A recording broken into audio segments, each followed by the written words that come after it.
to the large conference room, and the password is on the whiteboard. That's the strongest signal. So in order to be able to download some of these apps, connect to that router. So, without further ado, as everybody knows, Sandy Ratliff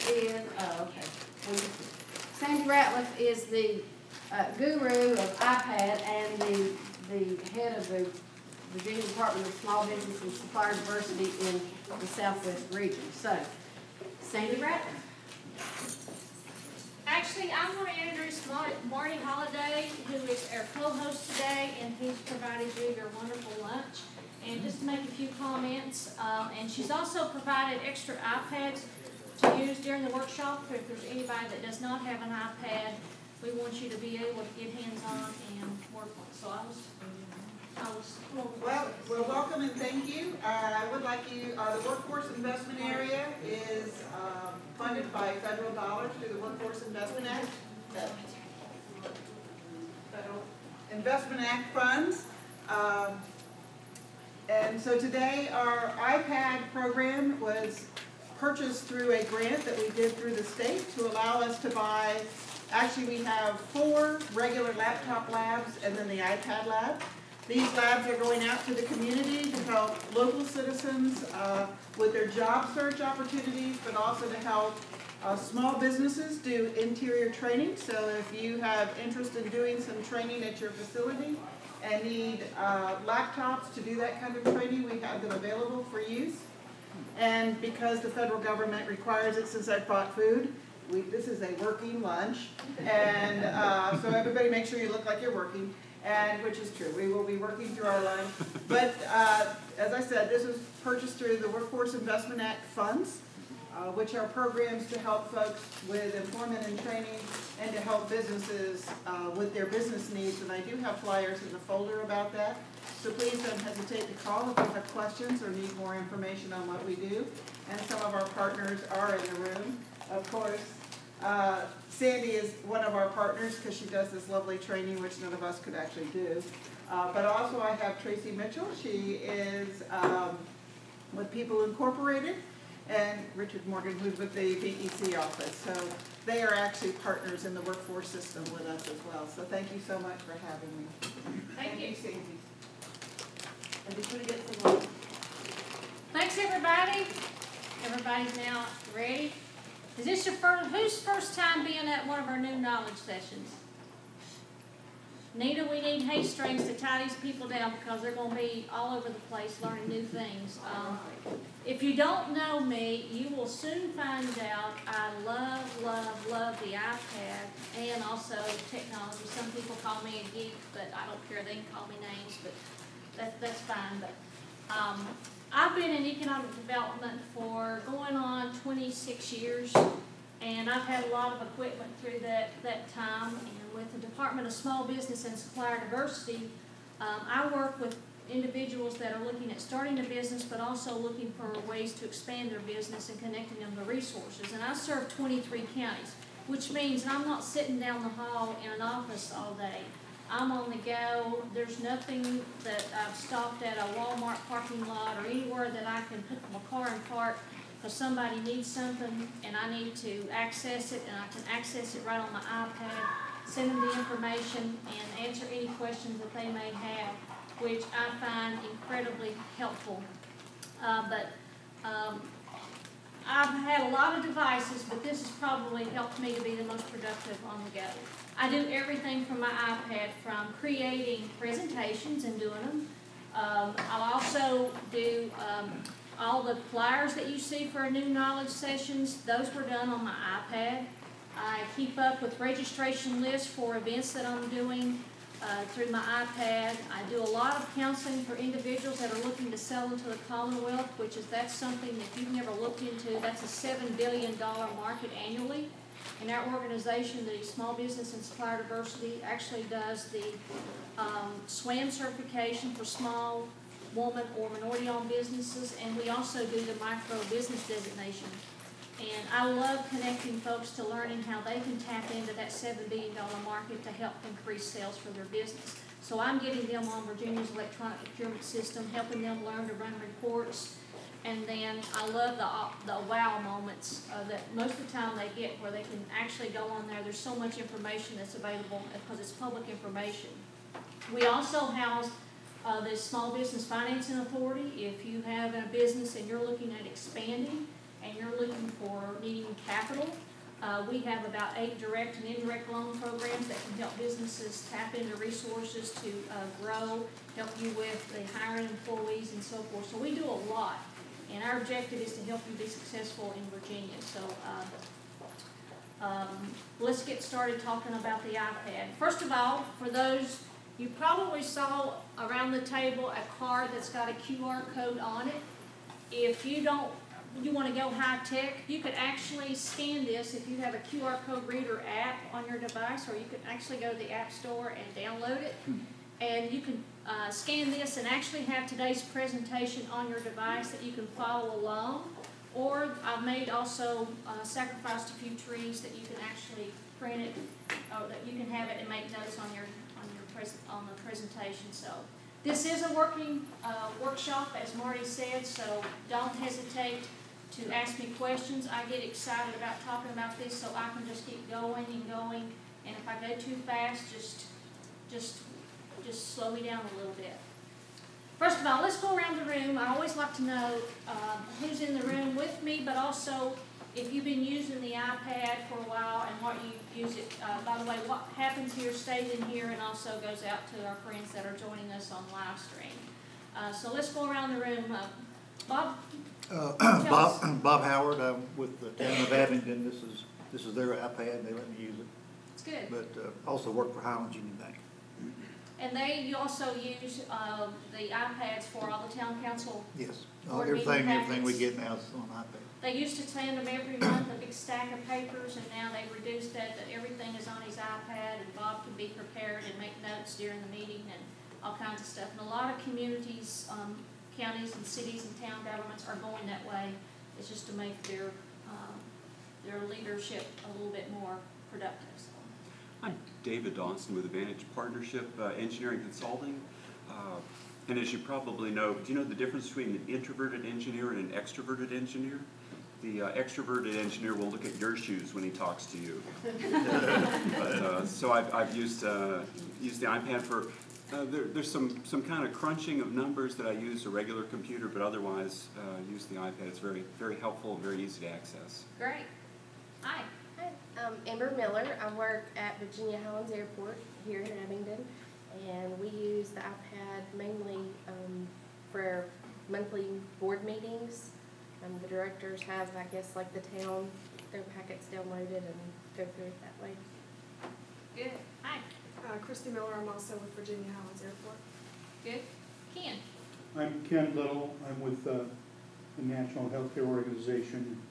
I've been using the iPad for about a year now. Good. I'm Richard Morgan. I'm a Veterans Employment Representative with the Virginia Employment Commission. I've been recently assigned an iPad and an iPhone, and I really don't care for them. I've been using Windows and Androids for a while, and it's... Just give me time. Okay, I'll open minded. Thank you very much. Okay, over, Richard. I'm Sue Fawcett, and I'm just here to learn because I have never used an iPad. Good, good. Same. Good. Tom Fawcett. And mine keeps going blank. I'm sorry? Keeps turning off. Oh, it must be the settings where it goes after Yeah, you just you retouch touch the it. thing and it'll, Just touch it. the little button. Touch the button. There's some extra COA classes on iPad. Okay, Sharon? Oh, I'm Sharon Stevens. I work at Countryside Realty.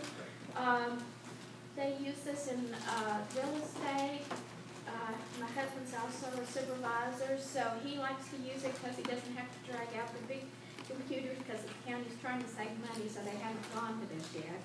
And it's very interesting, and mine is too full. I can't get the presentation to come up. Uh-oh.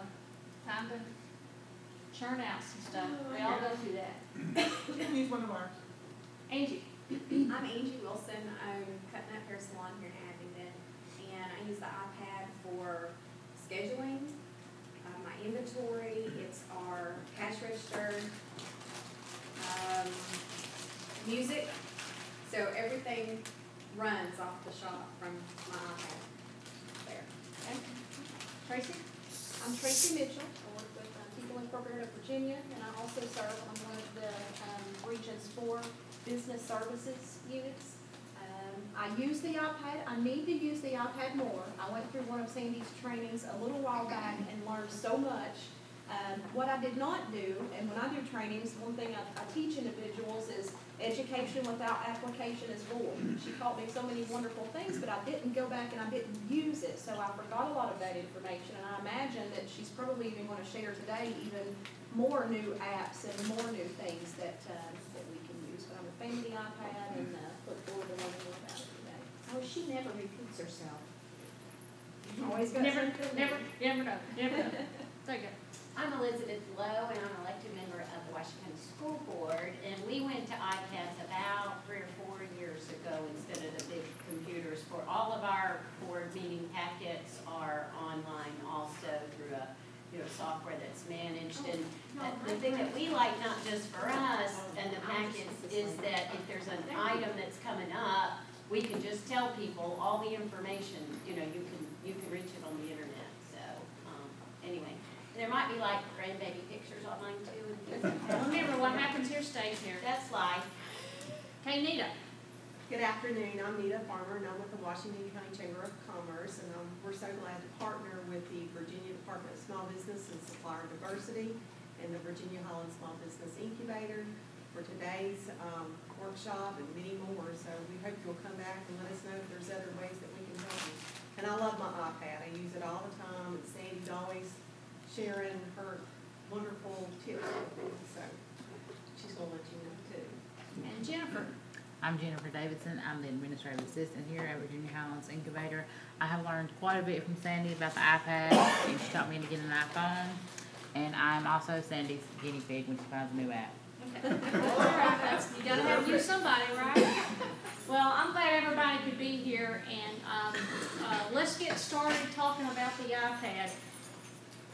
By the way, did you notice I'm using my iPhone that's synced to my iPad that's using it as my clicker today? That's another thing. I'm going to get you to loving your iOS devices before the end of the week, maybe. What you can do with it?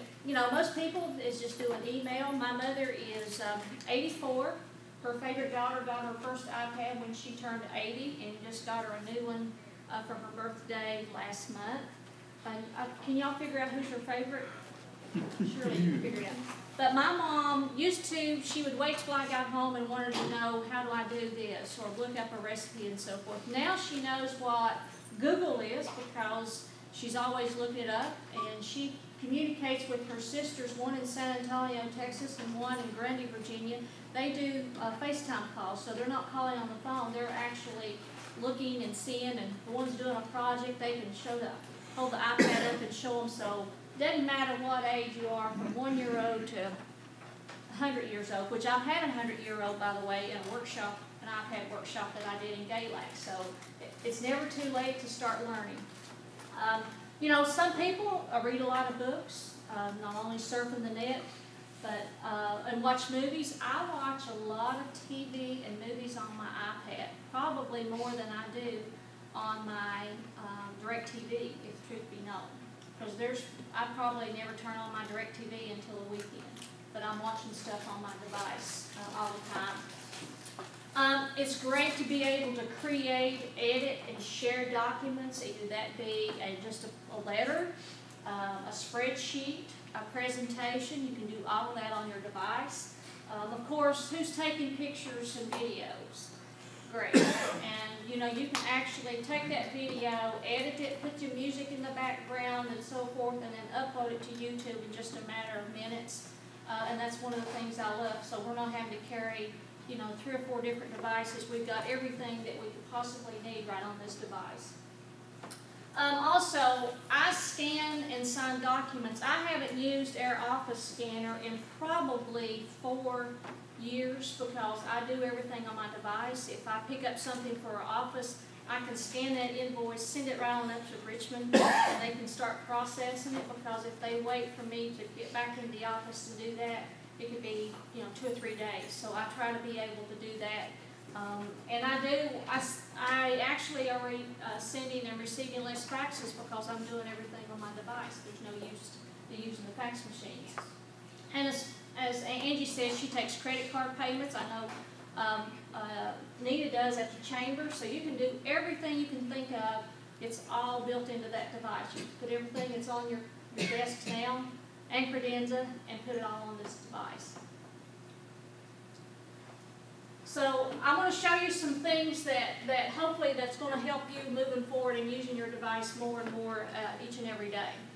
First of all, if you have not been keeping up with all the iOS updates, you should, because every time that Apple pushes out a new iOS update, the iOS is like your Microsoft or it's your operating system software on your device. They're always adding new functions and fixing some things that were wrong with the last time.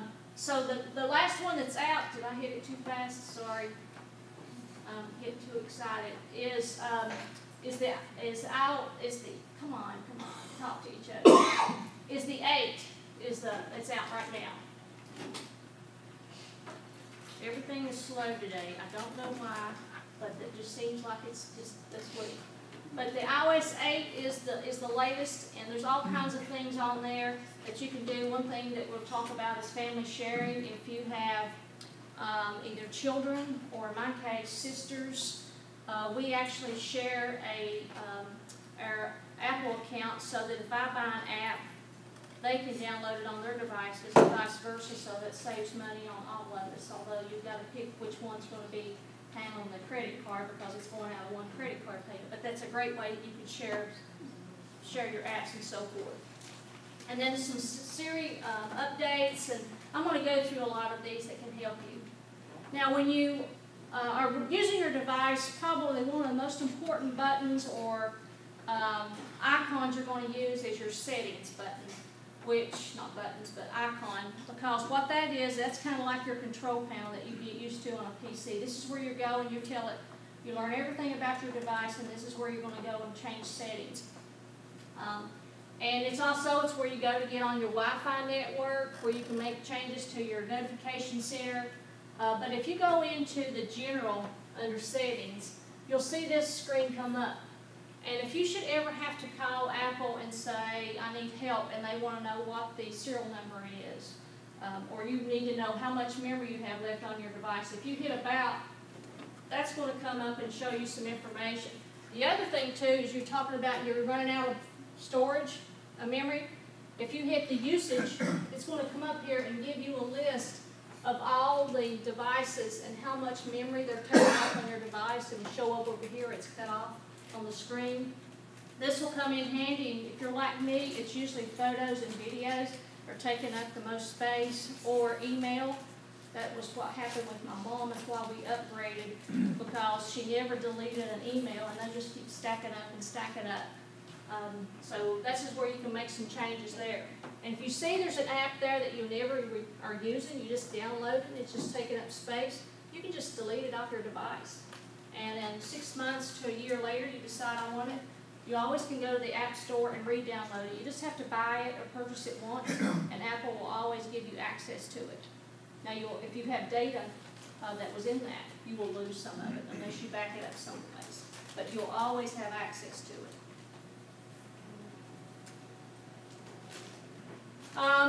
Again, learning about your iPad, when you hit about, this is going to tell you how much photos, videos, how much capacity you have on your device. It'll also tell you your serial number and all that kind of stuff too, so you don't have to try to, if you've got it in a case, it can be a pain to have to dig it out of your case and look on the back and try to read those small numbers. You've got it right there, you have access to it. When you get your device and you bring it right out of your case, you've got some built-in applications right there ready for you to start using. Safari is your browser, your internet browser. That's kind of like your Explorer or your Google Chrome or your Firefox that you have on your PC. This is where you go and surf the internet. It's called under Safari. The mail is where you send and receive emails from. FaceTime, if you have an iPad 2 or higher, which it requires the cameras built in, you can now send and receive FaceTime calls, which I'm going to show you some other things on those functions. I won't go through all of these, but if you've taken pictures or you've got pictures saved on your device, you'll just hit that icon and that'll bring up all your pictures and videos that you have access to it. And then I'll show you some more about Siri. When I go to meetings now, I never take a notebook. The only thing I take is my iPad, and I actually stick business cards up into the case. So when I'm traveling, I just roll up with my iPad because I've got my calendar there. I've got all my contacts if I need to contact somebody. I can take notes because I'll have access, so I don't need to take a notepad anymore. I've got everything right there on my device. And that's one of the other great things that helps with the iPad. If you want to send a text message to somebody under iMessage, you can do that. And with the new iOS 8 update, now you can send text messages to non-iOS users. Before, you could only send text messages to another Apple, either it be an iPhone, iPad, that have to be an Apple account, and now you can send it to other non-family members, I should say. And I'm going to tell you about Apple Radio and, of course, Maps as we get going. One of the things that I always want to point out to people on your device is some things that you want to change just for your privacy, and that goes under location services. And again, if you're in under General, when you bring up your settings, you scroll down where it says Privacy on your device, that's under Settings. You're going to come up there, and it's going to say for Location Services. If you click Location Services, that's going to bring up a list of all of the applications that may be tracking your activity on the internet or using the GPS that's built in your device. I usually go in there and turn most of them off because I'm not really interested in letting the app developers know where I'm visiting, where I'm going. It's private. But primarily, too, I want to mention to you, if you've got your camera turned on, I highly recommend that you turn that off under Location Services. If you recall, about 4 years ago when the iPhone was getting really popular, people were taking photos, putting them up on the internet, and their location services were turned on through their camera, which means every time you take a picture, when that's turned on, that attaches a geocode to that picture, and some nut can actually find the geocode and tell you exactly where that picture was taken, and not good things come from that. So be sure, if you don't turn anything else off, be sure you turn off the camera on your location services. Plus, every time you have these on, it's just taking up more resources too. It's taking up battery life, and if you have a data plan, if you're under AT&T or Verizon, that's going away from your data that you're using when you're traveling, so you don't want that on. Am I doing okay? Like, think by the book? Just be sure you turn these things off. You just slide it over. Now, one of the things too that when an app, the iPad first came out, people were saying, well, you can't multitask. You can only do one thing at a time. Well, they made enhancements to it. So if you're working on multiple projects and you're going between apps now, you don't have to hit the home button, close out of one, and then bring up the other one. You can just put your fingers all on the screen and just move them back and forth, just like you turn in a page in a book that you're reading, which makes it easy for you. Just put all your fingers on the front of your iPad and just slide it, and that should take you back and forth between open apps that you have going on. Anybody use that feature? That's a great if you're going back and forth between, if you're putting up calculations. Good. That'll save you some time, seriously. You'd be amazed at how fast. Another thing you've probably noticed with the latest versions of the iOS is now you have this thing that most of us, when we first started, it accidentally came on. It's called the Control Center. If you hit the main bottom of your screen and slide up, you should have this come up on your screen, and that's called the control panel. This saves you from having to go to your home screen, hit the settings, and bringing up all of this information. If I want to quickly make some changes to change how my lock screen works, if I want to turn on the airplane mode, which sometimes I do that because either my router at home, they're not communicating, and if you turn on airplane services on your iPad for a minute and then turn it off, it just seems like it cleans up all of that data that's sitting out there, kind of gives it a fresh look. So that's a quick way you can turn on airplane settings. You can also turn your Wi-Fi on and off here. You can turn off your Bluetooth. If you're watching, or if you've got an external speaker and you've got it blasting and the phone call, somebody calls you and you've got to answer it, you might want to quickly just hit your control panel and then turn off the Bluetooth so that they're not communicating, so you can listen to it.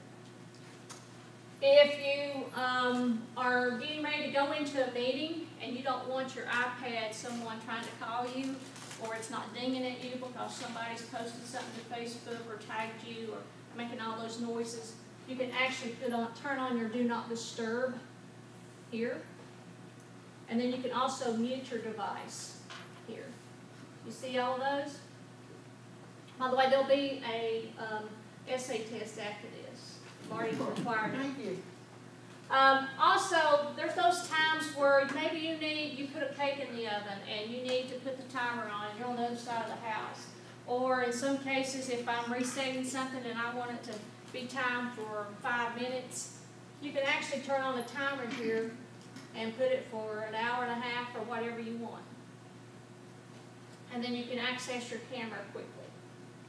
Again, this just saves you from having to go all the way to your home screen and finding all these apps. You can quickly get to it from right there. You can also adjust the contrast of your screen and the volume. It's all right there on the control panel. Follow me? Now, how many accidentally hit the top of the screen and had this thing plunk down? You're thinking what that is. That's the new notification center. So if you're trying to figure out, you're taking a break and it's lunchtime, I want to see all the emails and texts that are waiting for my attention. Instead of having to go to each one of those applications, all you have to do is touch the top of your screen and slide it down, and now you should have the notification center to pop up on your screen. And this will tell you also, if you want to, when you get up in the morning and you've got to figure out what all do I have on my calendar to do today, you'll see all of that listed. And also any text messages, email messages, or anything that you have there. Now, this is a feature that I love, love, love now with the new version. Let's say that someone calls me and my phone is in the kitchen on charge and I'm on the zone and I don't want to have to get up to answer it. I can now answer my iPhone using my iPad. You follow me? Anybody done that? Actually, I can answer either my work iPhone or my personal iPhone all from my iPad. Or if I don't want to get up and go get my phone to make a phone call, I can make a phone call using my iPad all from right there. Anybody use it? Good. It's Not so helpful. intentionally, the iPad just started ringing. So, is this an app? By the way, you have to be on Wi-Fi network to get this to work.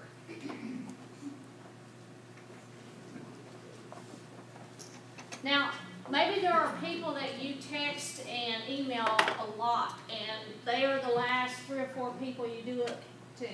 And you want to access, you don't want to have to go in and go email and type their information in there to find them.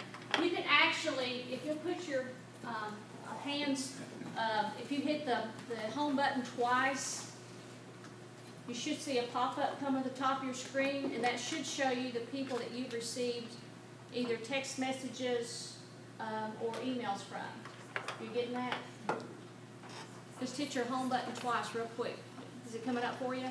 And that will show you, so if I want to then, let's say that I see Kathy and I want to send her a message, I can then, if I click on that, I have two options. I can send her a text message or I can do a FaceTime call to her. And I can do it all. Again, it just saves me to have to go to different soft or apps. I can do it all right there on my device. Now let me know if I'm going too fast. Now, there's those times when we're doing a lot on our device, and Mr. VEC, when you start using your device a whole lot, I'm going to try to make life easier for you. Instead of maybe you're doing a letter and you don't want to have to type Virginia Employment Commission different times during that letter, you could put a shortcut in there and let's say put VEC, that whenever you type in VEC, it will write all of that out for you. Like Virginia Department of Small Business and Supplier Diversity, my nail polish would be worn out by the end of the week every time I would be typing it. So I can put a shortcut in there, and when I type VS, boy that's hard to say, VDSBSD, then our whole agency name will come out on that. And if you don't know how to do that, if you go into Settings, go under General, and scroll down to where it says Keyboard. You there? And now there's an option that says Shortcuts. Now this is where you can actually go in there and create one. You see their plus symbol there? Look there, that's pretty good band light right there. Just put in a plus. And now I'm going to type in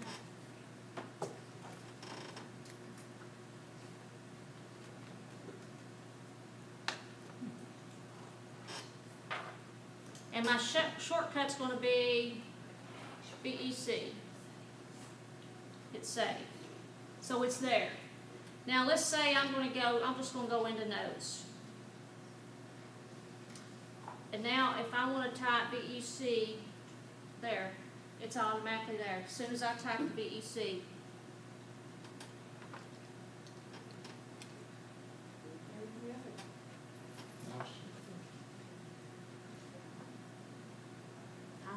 boy, if I could type.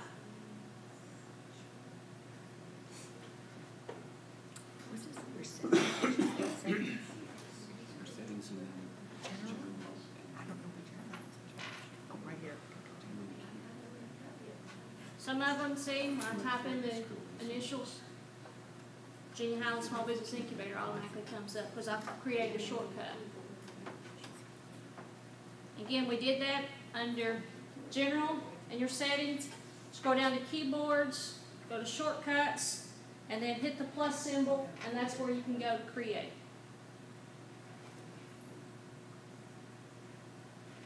Now, would that not make your life just a little bit easier? Okay, I'm trying.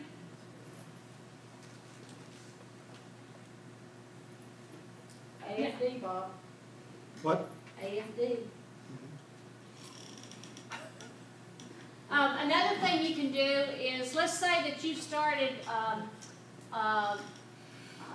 typing a text message, and I'm sending Kathy a text message, and I started on my iPhone, but then I want to complete it on my iPad. I can go ahead, what it will do is it will remember where you're at on one device because they're synced, they're under the same Apple account, and I can just go ahead and then on the other device finish that message that I'm doing to her, which is something new. Got to get these two talking again. It's something new that just came out with the new iOS 8. Anybody use that? And you can send and receive text messages from Droids, Blackberries. There are some people that's got Windows phones out there.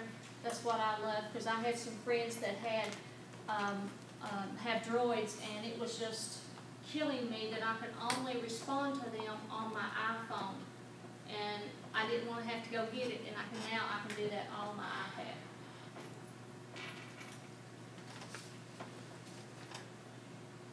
by the way, where you go and you set it to accept text messages and phone calls from other devices, where you do that is you go into settings, scroll down to messages, and there's going to be an option there that for send and receive. And this is where you go in and you put in the phone number or the email addresses that you want to be attached to those accounts.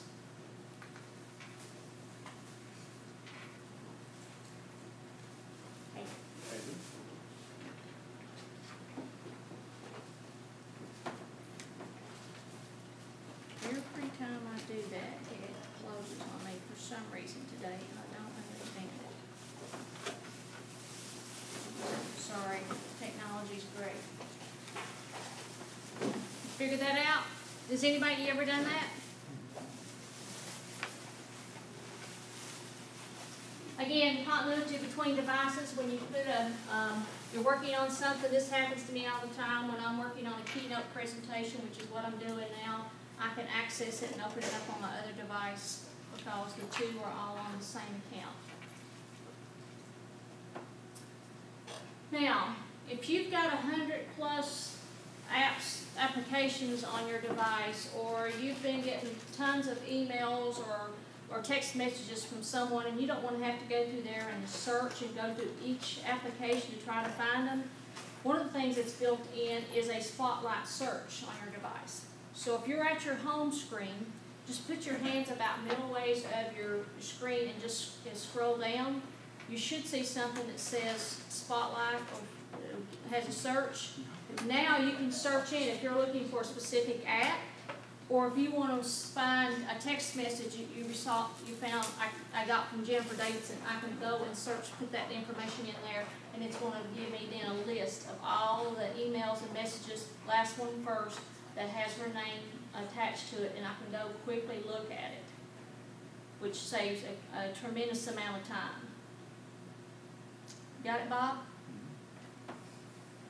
And I use this often because I have way too many applications on my device, but I'm sorry, you never know. Nita might ask me something about it, and I have to be prepared.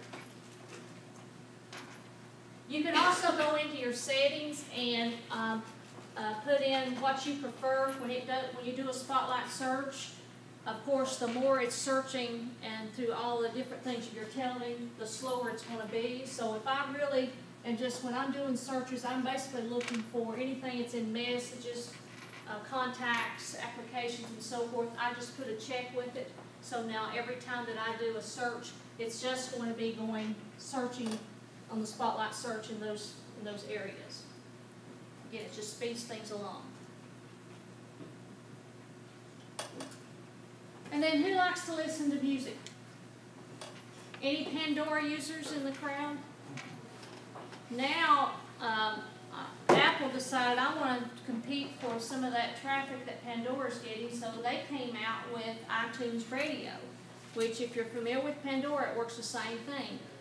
You can actually there's lots of presets, radio stations, or if there's a certain artist or type of music that you want, you can actually create your own radio station and listen to it on your device as you're working. Have it in the background. I love it. It's so much easier. And on my personal phone or personal car, I can sync my iPhone to my radio stereo system. So instead of paying for Sirius, I can listen to music free that's streaming through my car stereo system using iTunes Radio. Isn't that using gigs? I mean, what do you mean free? Isn't it using gigabytes? It is. Okay. You just have to, it depends on your plan. But it does, it goes away from your data plan. Did you understand what she's saying? Okay. And this one is a feature I love, love, love. How many times have you been at an event and you've taken a ton of pictures, and the person that you want to share these with is sitting right beside of you, and the only way that you thought you could do it is I have to email them or send them to them on a text message or put them up on some kind of cloud service and share it that way. No more. You can now, there's a feature called AirDrop that's built into your device. So if you've got an iPad 3 or higher, and you have the new iOS on it, now if I go and I bring up my photos, and I'm getting ready to share it, either by whatever, that screen, after you've selected the pictures that you want, then you should have a feature. I'm going to bring up pictures, and let's say that I want to share this. Let's see who's got their iPhones or iPads on. Kenneth's iPad's on.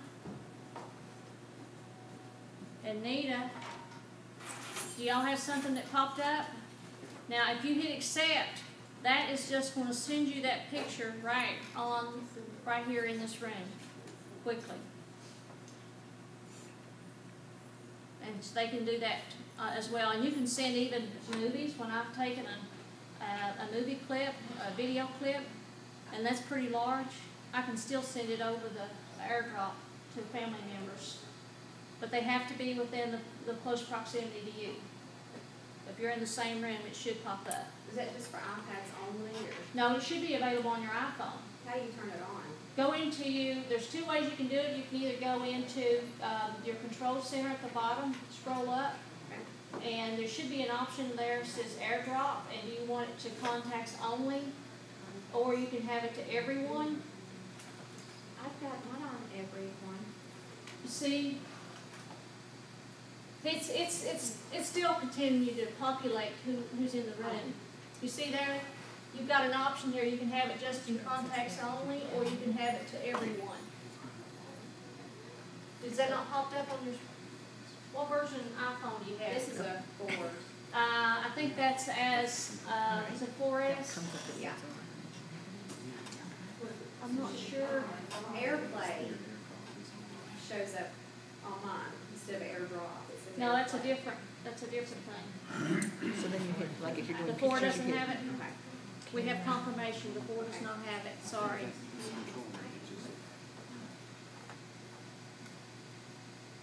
Sandy, can you go back over about if you pull up?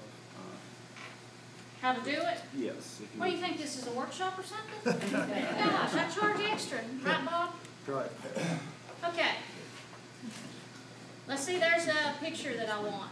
And here's everybody that's in the ring. There's Marty. I think I'll send her that picture. Did you have a thing popped up that says to accept? If you hit accept, then there's the 2 pictures with you, which I wanted to share with you anyway.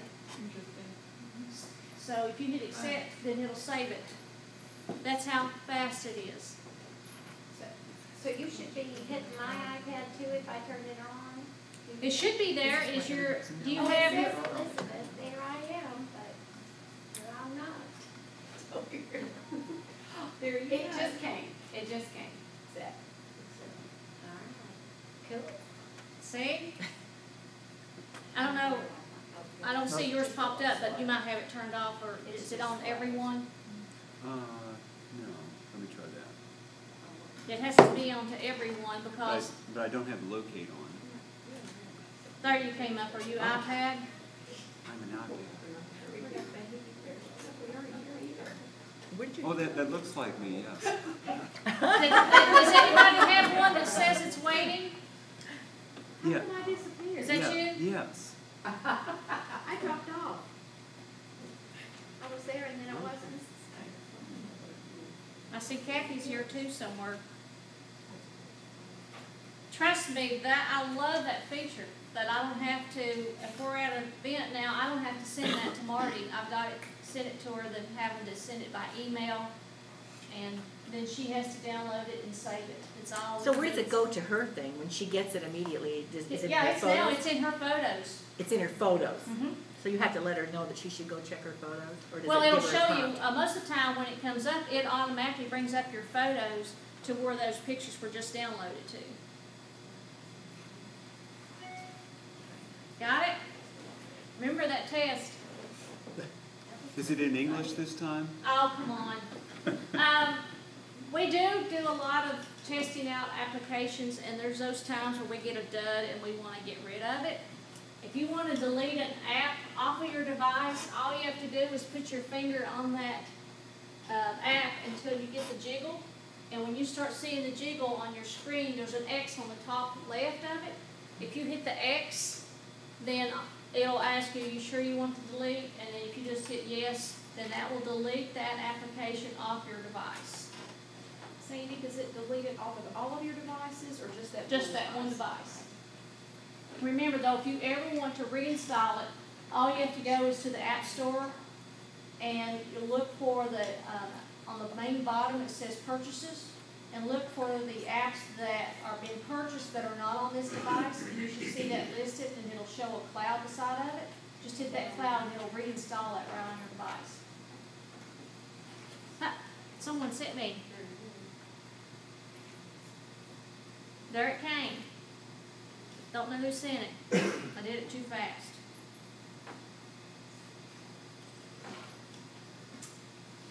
And then you've heard this term iCloud. Does anybody know what iCloud is? Outside storage. Yes. What's your same thing?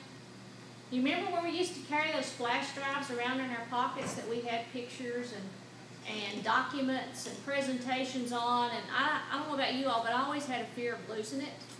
And because I've had colleagues that have lost them, and they were getting ready to do a workshop, and they've lost it, and here they're calling Sandy. And I've had this happen to a friend that was getting ready to do a workshop in Virginia Beach, and she called me panicking, and she said, could you help me? So I pulled over to, and it was the Walmart in Whitfield.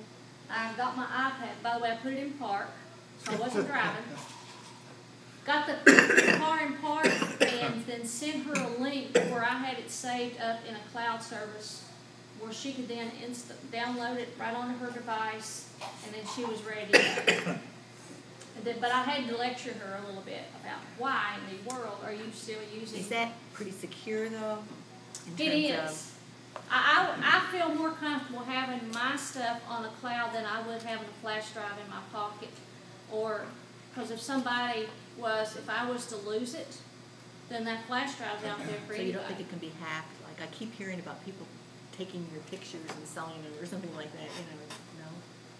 Well, the thing about it is these services, that's how they make their money, is through having a safe area to store documents. Now, I would say, though, if there's something that's going to have, like, your tax returns, or that's something that's really, that could really do some damage, then most all of these services offer a two-step verification for security. So you go, it's kind of like when you do your banking. If you do online banking, you answer this question or put in this credentials, and then you go to the next step. So you can do that on most all of these services that offer. It says it's free. How do they make their money? Well, now iCloud, when you buy your iPad, they'll give you 5 gigabytes of free storage. Okay. But surely that doesn't last no time until they get you hooked in, and then you gotta, man, I keep getting this notification, I'm out of cloud storage. So that's when you have to go then actually send them some money, and they'll give you additional storage.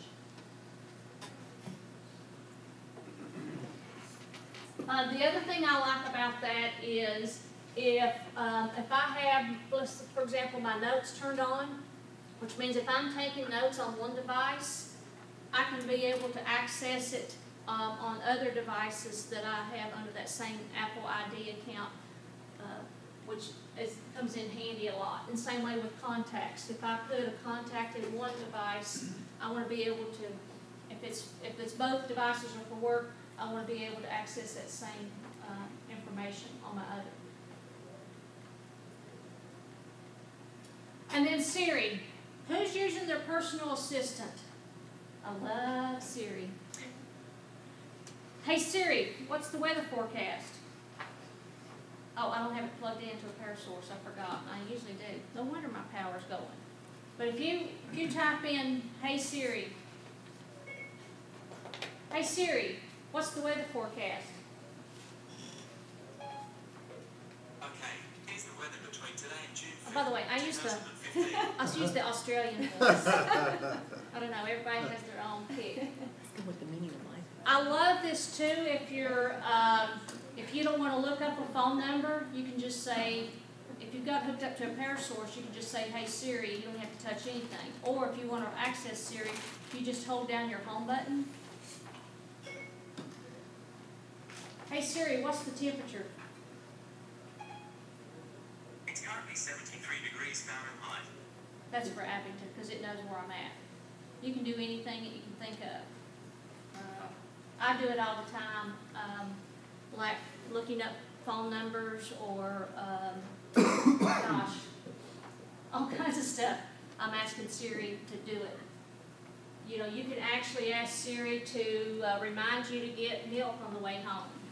And it'll detect, you know, that you're now on the move, but you usually leave, or, you know, it might be 5:30 that it reminds you, or instead of having to go into your control panel and turn on your timer, you can just say, hey Siri, set my timer for 30 minutes. And let Siri do that for you. I do that all the time when I use my iPad a lot to wake me up, especially if I'm traveling, because I don't trust hotel clocks, because you never can.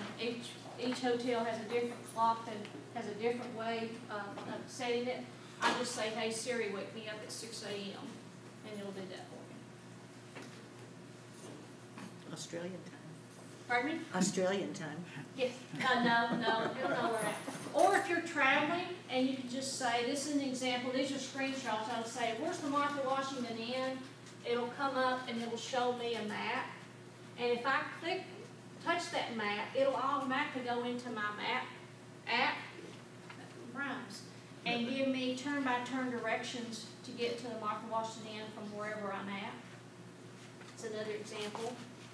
Or if I'm on the go and I don't have time, or if I'm traveling and I want to send a text message to Kathy, I can just say, hey Siri, send a text message to Kathy.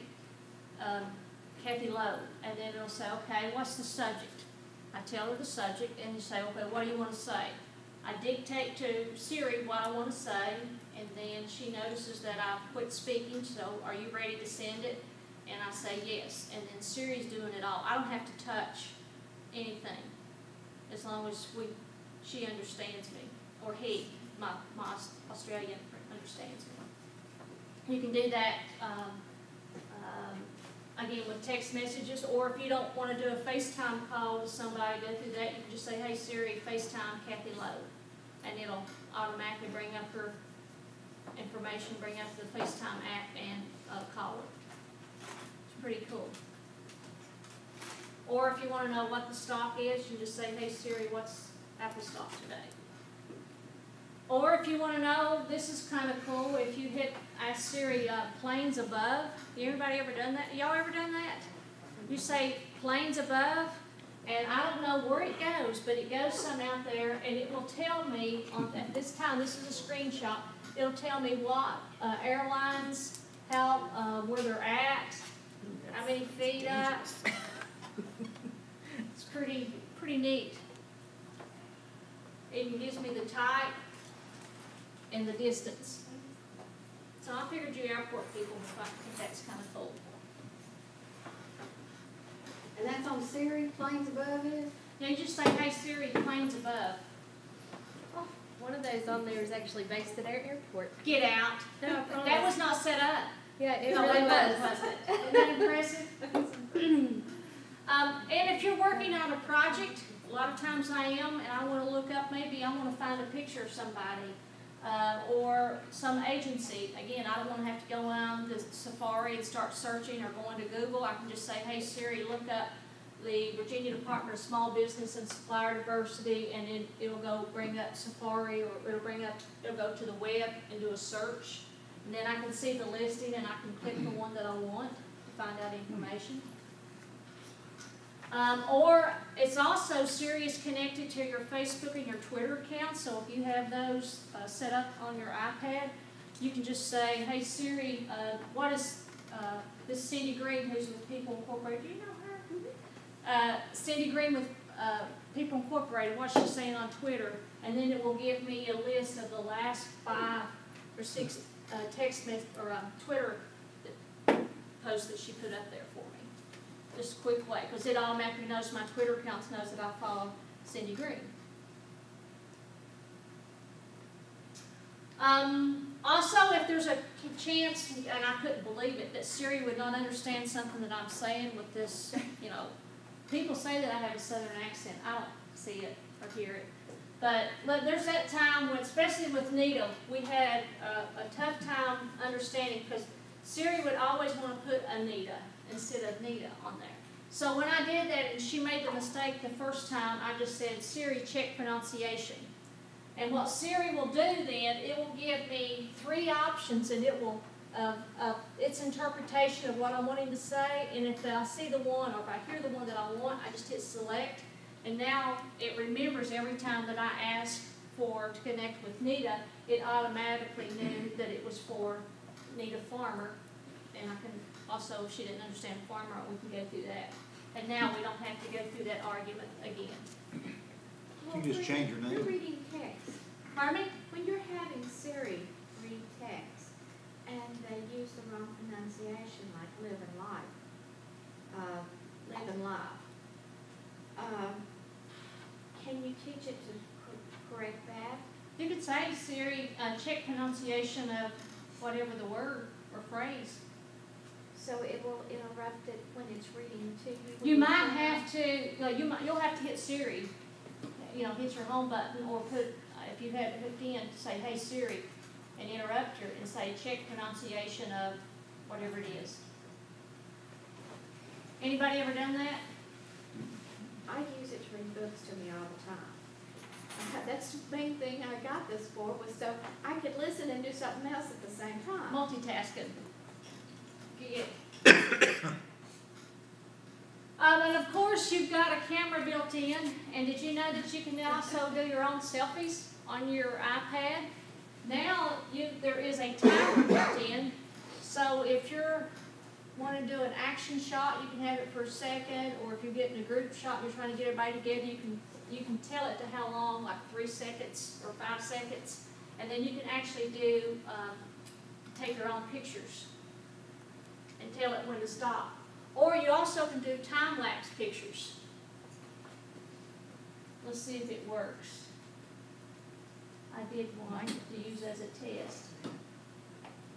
And you can change it to how long you want the time-lapse, and when it comes up and you have it on time-lapse on your camera, if you just put your finger around, and the more times you do it, of course, the longer duration it will do. Let's see. There it is. That was me with a lot of coffee and chocolate. I'm sorry. And then, of course, we're taking pictures. We want to edit them. We want to take out the red eye, or if it's my sister's, I might want to take out my middle sister out of the picture so that we can have that. And you can do that all on your iPad. Once you take the pictures, if you hit edit, you have options here. I can either rotate that picture, I can make enhancements to it, I can change the filter. Maybe I want to turn that color picture into a black and white. I can do it there. I can get rid of the red eye so it doesn't look like we're vampires. Or I can crop it all right there on your device. If you recall, did anybody here have the iPhone or the iPad 1 and I think the 2? You couldn't do a bunch of enhancements in the newer versions like the iOS 4 and 5. They made some changes. And also now we've got all these pictures. We've got 1,000 pictures, and I don't know, there's got to be a better way now that I can access those in a more Martha Stewart mode. You can actually now create photo albums on your iPad, which means when you go up, you can bring up, maybe it's family reunion, Ratliff family reunion, July 2012. And I want to access all those pictures out of those thousands that I have. What it will do then, when I create that, let's see, let me go back. If you've never created an album before, you just bring up your pictures.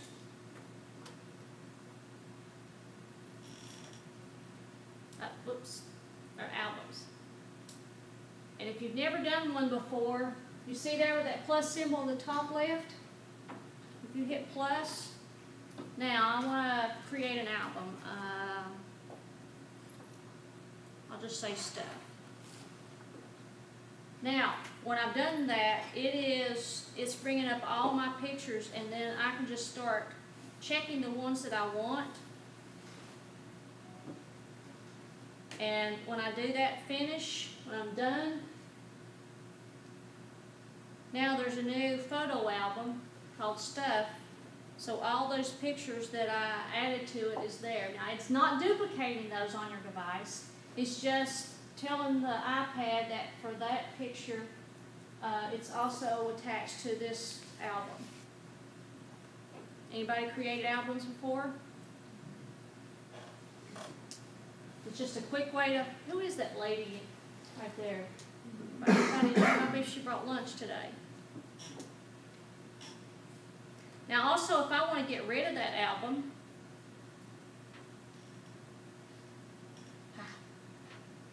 I can hit edit, and now I can delete that album. And it won't delete those pictures? This just, when you create an album, it's just telling the iPad where those pictures are located. Now this is great too for, let's say, artists that are doing a show and they want, maybe that show is focused on a certain type of art and they want to show pictures of, at that show on their iPad, just of those pieces that they've made. They can have all that and run it on a slideshow on their device, and then afterwards, then they might want to just get rid of it. That's the thing about it. You can easily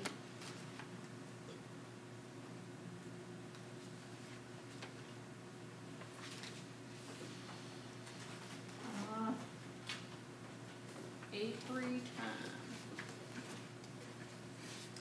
Now, how many of you all like to send pictures to folks that, and you've been going to your picture album, selecting the pictures, and then hitting email.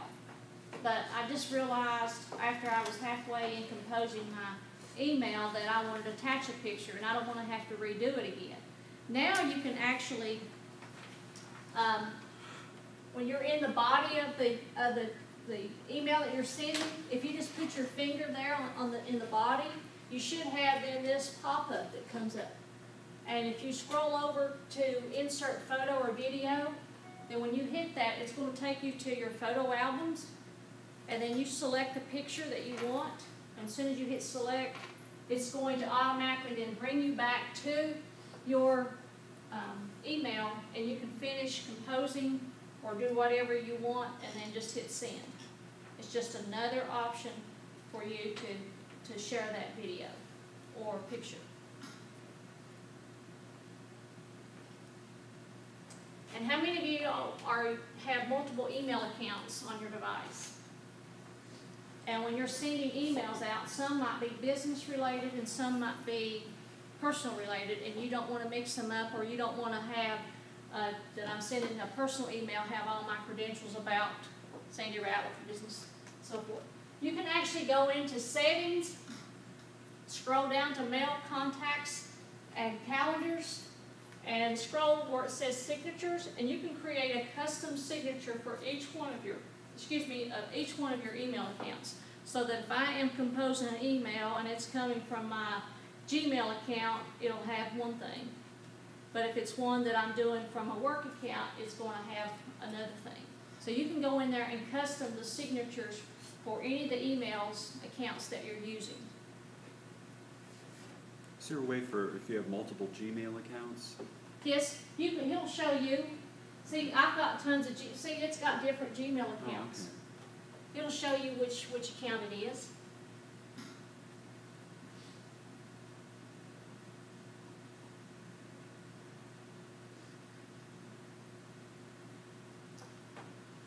And then, have you noticed too, does anybody use their messaging services on their iPad? You sending messages, text messages? Did you know now you can do voice text messages now? You don't have to type it. Remember the first time I sent it to Kathy, that freaked you out, didn't it? Took her a while to figure it out.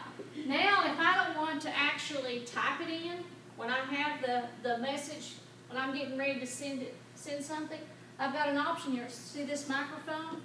If I touch that microphone and hold it, just kind of like how a walkie-talkie works. As I'm holding that microphone down, I'm saying what it is I want to say to Kathy. Please stop and get me a Blizzard at Dairy Queen. I want the chocolate strawberry. And then when I let off on it, it's going to give me an option here. See that arrow up? As soon as I hit that, it's going to hit send.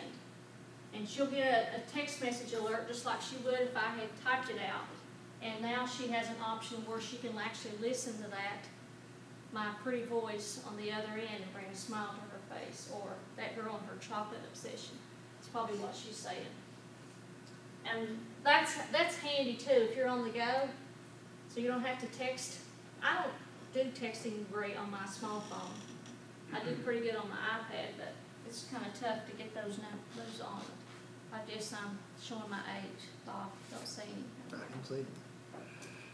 Anybody use this? Do you use it? So I didn't know what it was all about, so she drags me into the 21st century, kicking and And screaming. believe me, it is dragging. Now, also, if you don't want to have to type something, let Siri do it for you. Dictate to Siri and let her fill it in for you. So if you're typing, want to do something, and your keyboard pops up, you're going to see it looks like a little microphone on the bottom of your keyboard, your internal keyboard. If you touch that keyboard, as you're speaking, it's going to be typing what you say. And then when you're finished, you just hit done, and everything should be up there. And now, that's another reason your personal assistant, now all that's going to be there. And it'll automatically, if I don't want to say, when I come to an end of the sentence, I can say question mark or exclamation point, and it'll automatically put that in there. Or ... if it's an email. I saw you smile. You do that too, don't you? I know you do. But if you use Siri for that, to like, I don't know, send a message or whatever, and I've tried to do that, then you want to go back maybe and get rid of a space or get rid of something, or maybe this should have been a capital. Or I find it hard to get to have the keyboard work after I've used Siri. Is there something that... Has it already put it up on the screen? Yeah, it's put it up on the screen, but it hasn't sent or whatever. But then to try to refine. What I do is then, if I want to make a change, I just put my finger here and hold it a second, and it should. I mean, wherever on the screen, wherever you're at, and your screen or your keyboard should pop back up. Okay. Unless you've got a Siri with an attitude, and we all have those some days. Type user. But that's what I usually do. Anybody else have how they get around it? I just usually put my finger and hold it there, and it'll recognize it. And then you can go back to Siri if you want. If you do, or if it's just you want to capitalize that S, yes, instead of then the keyboard pops up and just do it there.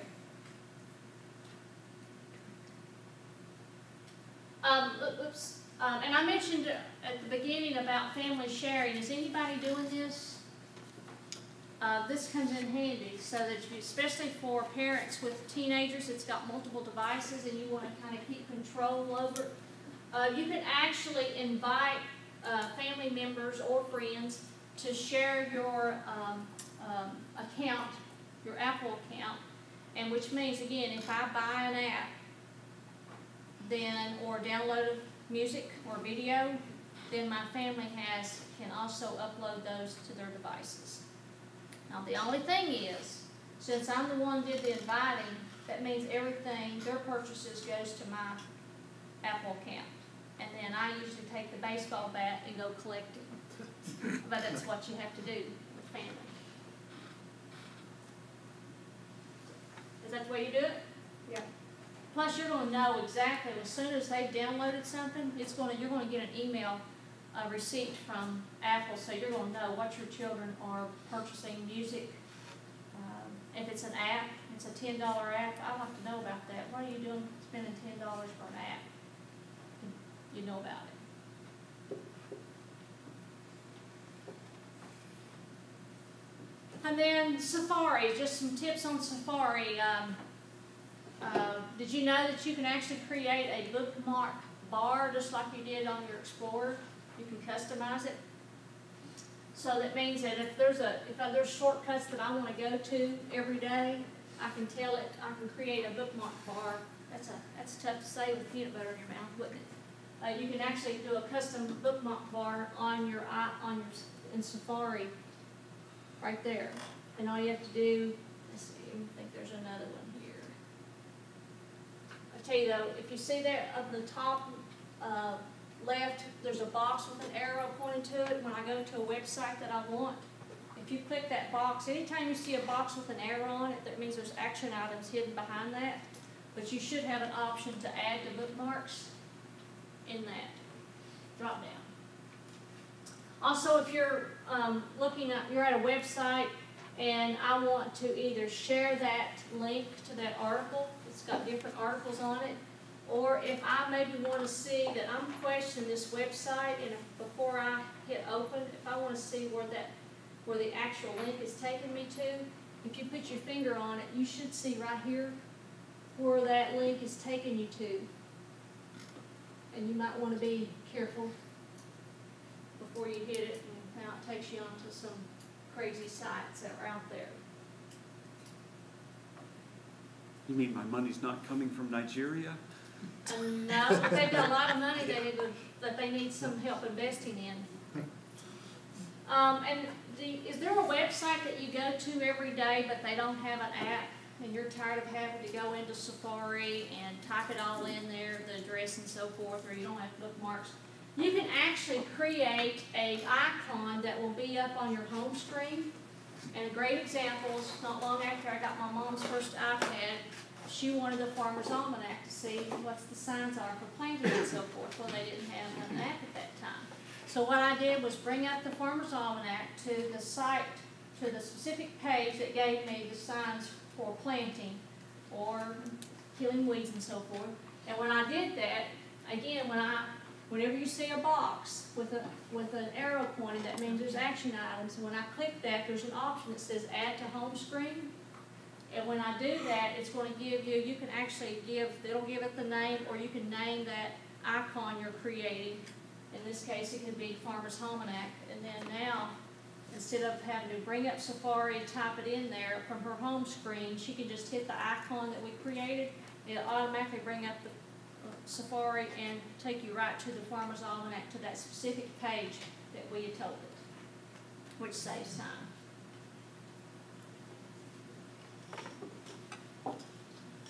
And also, if you're on a website and you see a picture that I would love to share with someone, or somebody's put something on Facebook and you're on Safari, you can't believe they've done it. Whenever you see a picture, if you put your finger on it and hold it there for a minute, you should see an option that says Save Image or Copy. If you hit Save Image, that'll save that photograph into your photos on your iPad. So it'll be there for you at any time you want it. I do that a lot when I'm working on presentations. And now where the mobile is getting so popular, organizations are creating websites that they're either, when you go to it, it'll detect that you're going to a mobile site, and sometimes the mobile sites does not have everything like a full site that you would do from a PC. So now if you do that and you touch the address, now you should have an option that drops down that says Request Desktop Site. Now it will actually take you to the desktop site for that specific website that you're going to. Did that make sense? It takes you from their mobile site and actually takes you to the site that you would see on PC. Now, that doesn't mean that it's going to look pretty, but if there's information that you want to access, you can now.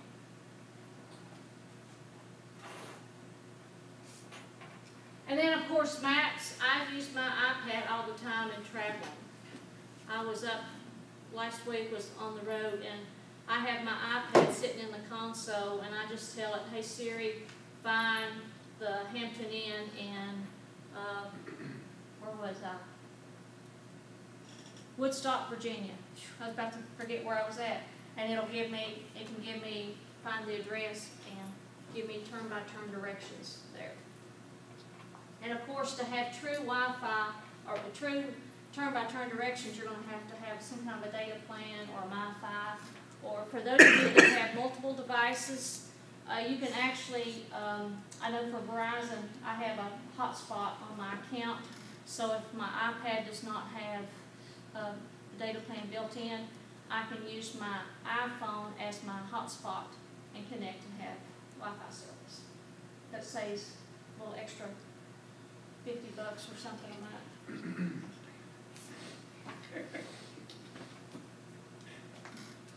Some other quick operating tips. If your iPad is stuck and there's an app and you can't get it to do anything, if you'll put your a finger on the power button and on the home button at the same time and hold it a few seconds, then you're going to see it comes up, it will ask you, do you want to power off? If you just hit cancel, it just seems like it does something to that app and opens it up and reboots it and closes that app for you. Or if you want to do a hard reboot, you can keep your fingers there on the home button and the power button until the Apple symbol comes up, and it'll do a hard reboot. Remember the Control-Alt-Delete that we did on our computers? It'll do that. And let's say that you are working on a document and you come across a paragraph, and I was writing this when I was upset and maybe I was a little too strong in that paragraph and I want to take that out. Instead of having to put your finger on one word and highlight it, expand it out, if you tap that word 4 times, it will highlight and copy just that entire paragraph, and now I can delete that or move it and paste it in something else for future reference. I have a question. Now this happened to Angela, then it happened to mine. It went through a process of beeping. Here we go, beep, beep. And beeping wouldn't stop until I did a hard reboot on both of them. Not unless it's an app. It was kind of locked up. Wouldn't go off the screen, couldn't get it to do anything, and plus it was beeping. And Angela has a 2 and I have a 4. And the problem went away after we did that hard Which reboot. one was it, the 2 or the 4? Both of them had done it. First it happened to Angela's, and then happened to mine in less than a month after that. I have no idea. I've never had that happen. Anybody had it happen? Couldn't tell you. It just wouldn't, the beeping would not stop, and there was no moving the screen. Now, do you know that if you come to an end of a sentence, and if you don't want to have to type the period, if you just hit the space bar twice, your iPad will automatically put the period in for you, and it'll capitalize the next period for that sentence. And if you've come across something on the internet and you cannot believe and you want to take a picture of that quickly, if you just put your hand or your finger on the power button and the home button and just tap them together quickly, you're going to hear what sounds like a camera. And now let's take a picture of whatever's on your screen, and now save it over onto your camera roll so you have it. And then if you want to turn your iPad into a digital photo frame, you remember those things you used to buy? You put the flash drive in and it'll have that family reunion playing. Well, now you can turn your iPad into that. And now you just bring up the photo album that you want and hit slideshow, and it'll then start creating that, having that slideshow running in your back on your iPad. Some other quick things, if you're typing something you're upset and you want to put it in all capital letters, if you just hit the shift button on your keyboard twice, it'll turn blue, and then everything that you're typing after that will be in all capital letters. And if you don't want to have to type the address, like the .com or the .edu, sometimes if you hold down the period when you're typing in an address in Safari, you should have a drop down that'll have .com, .edu, .us. And a lot of times, if it's a .com, you just type in Apple, it'll automatically detect that that goes to apple.com. Just another one of those things to save you a step.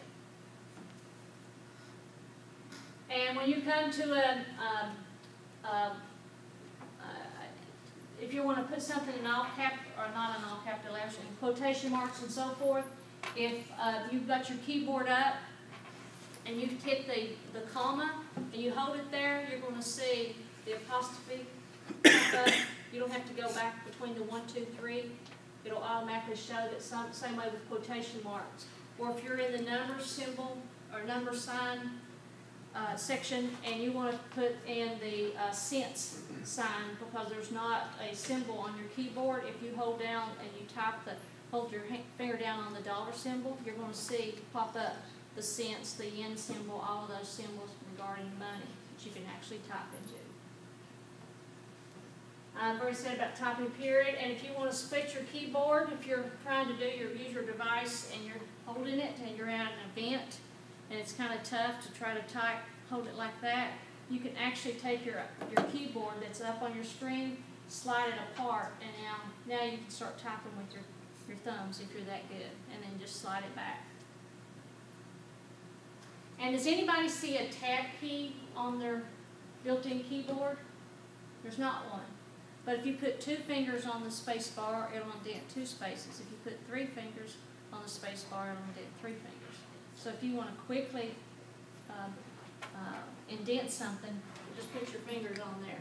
You can get them on there, and as long as you've not eaten potato chips.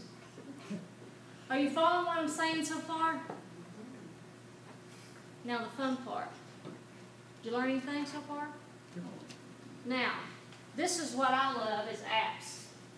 There is an app for just about everything except for vacuuming and doing dishes, and I haven't found it yet, but Ken, if you could design something like that, we can make millions.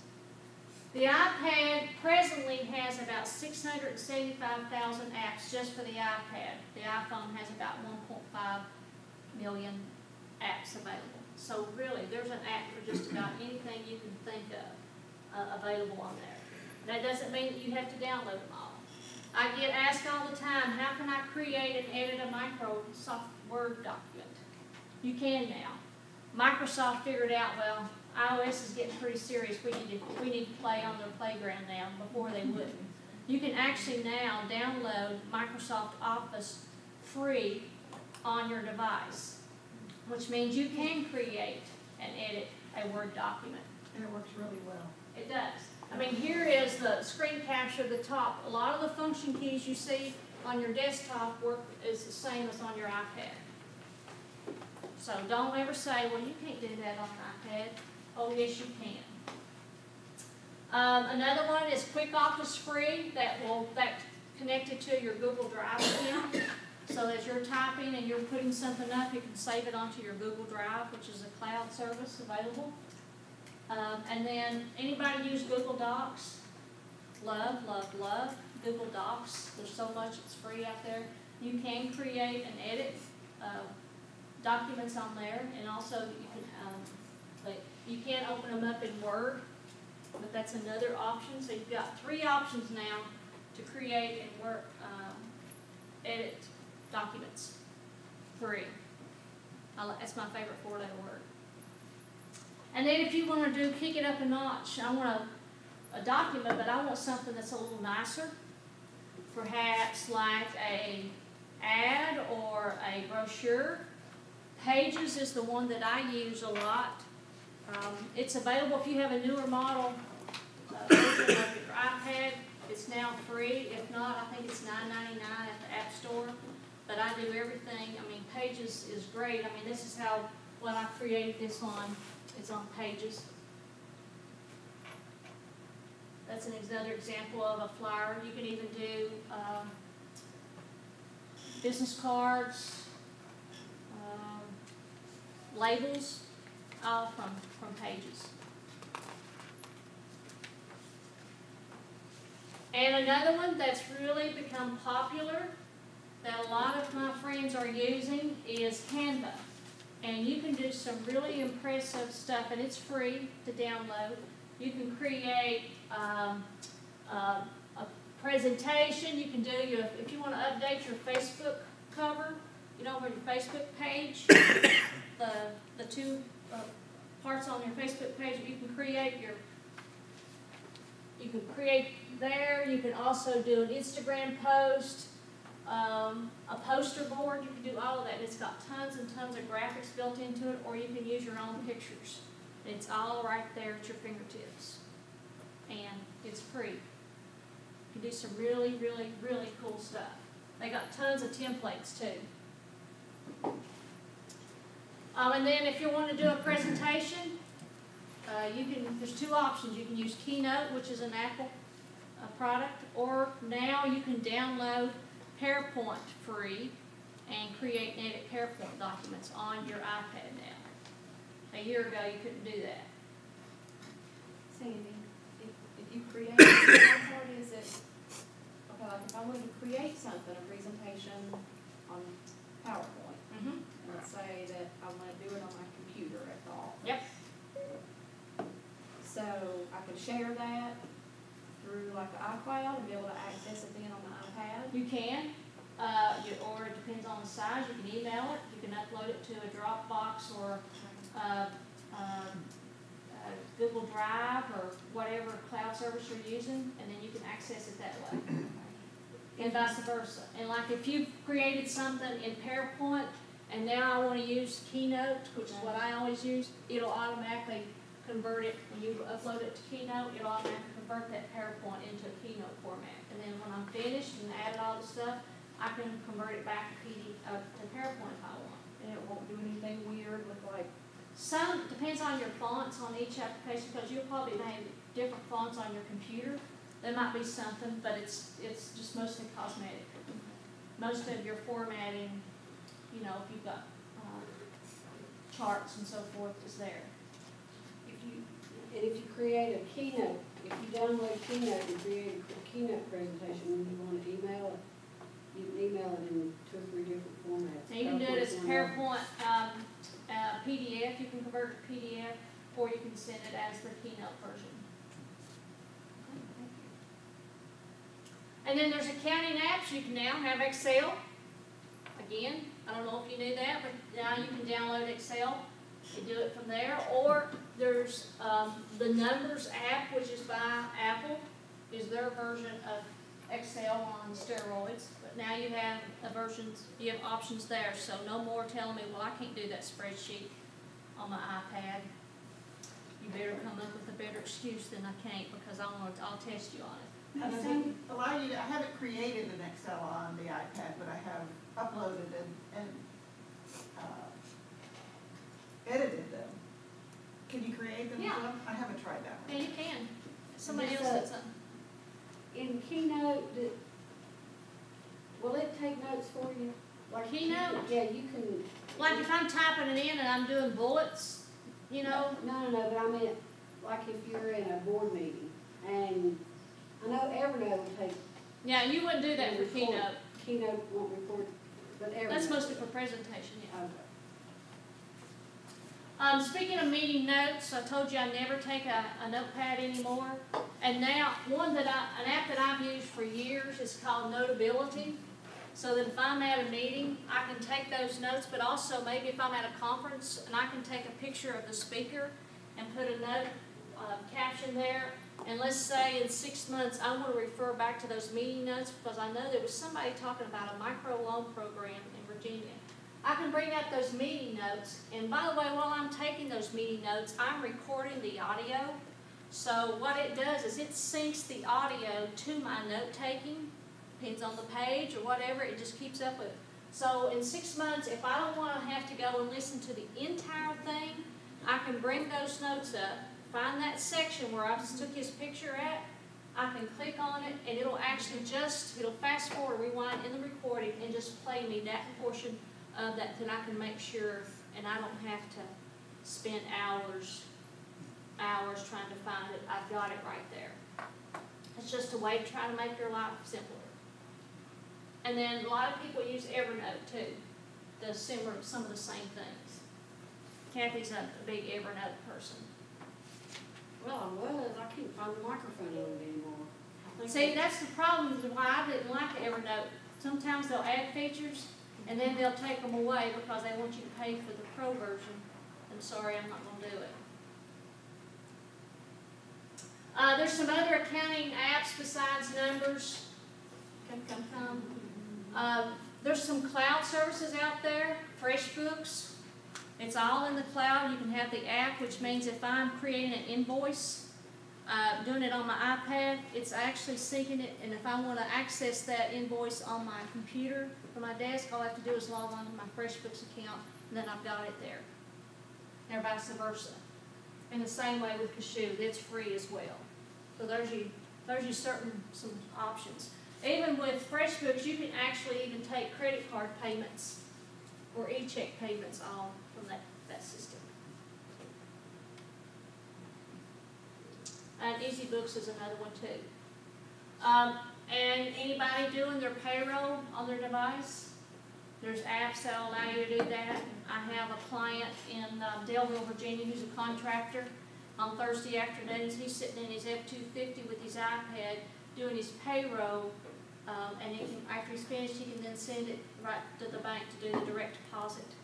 And my sister uses Payroll Guru, which is another app for doing payroll. It'll automatically, depending on what state and so forth, it'll automatically, if you can see there, it'll take away, you know, it'll go ahead and do the deductions like federal tax, Social Security. It'll do all those calculations for you. Pretty sweet, isn't it? And then Intuit, which is connected to QuickBooks, is another one. I'm giving you options. And then, of course, we've mentioned, several people said that they're taking mobile payments. You can take Square, PayPal, Intuit. Is there any others? What do you use? Square. Square. You still using Square at the chamber? Anybody else use anything different? Everybody. I mean, you can only, if you go to the farmer's market on Saturday mornings, everybody's taking, because if you don't, you're going to be losing sales because people don't carry cash anymore. You've got to have some way. And the best thing you can do as a small business is make it easier for them to take that, to give you, pay for you, especially if they're anxious to buy that while they're hot, is don't give them time to cool off. That's what you do with accessories or upselling. Go ahead and ring it up right there.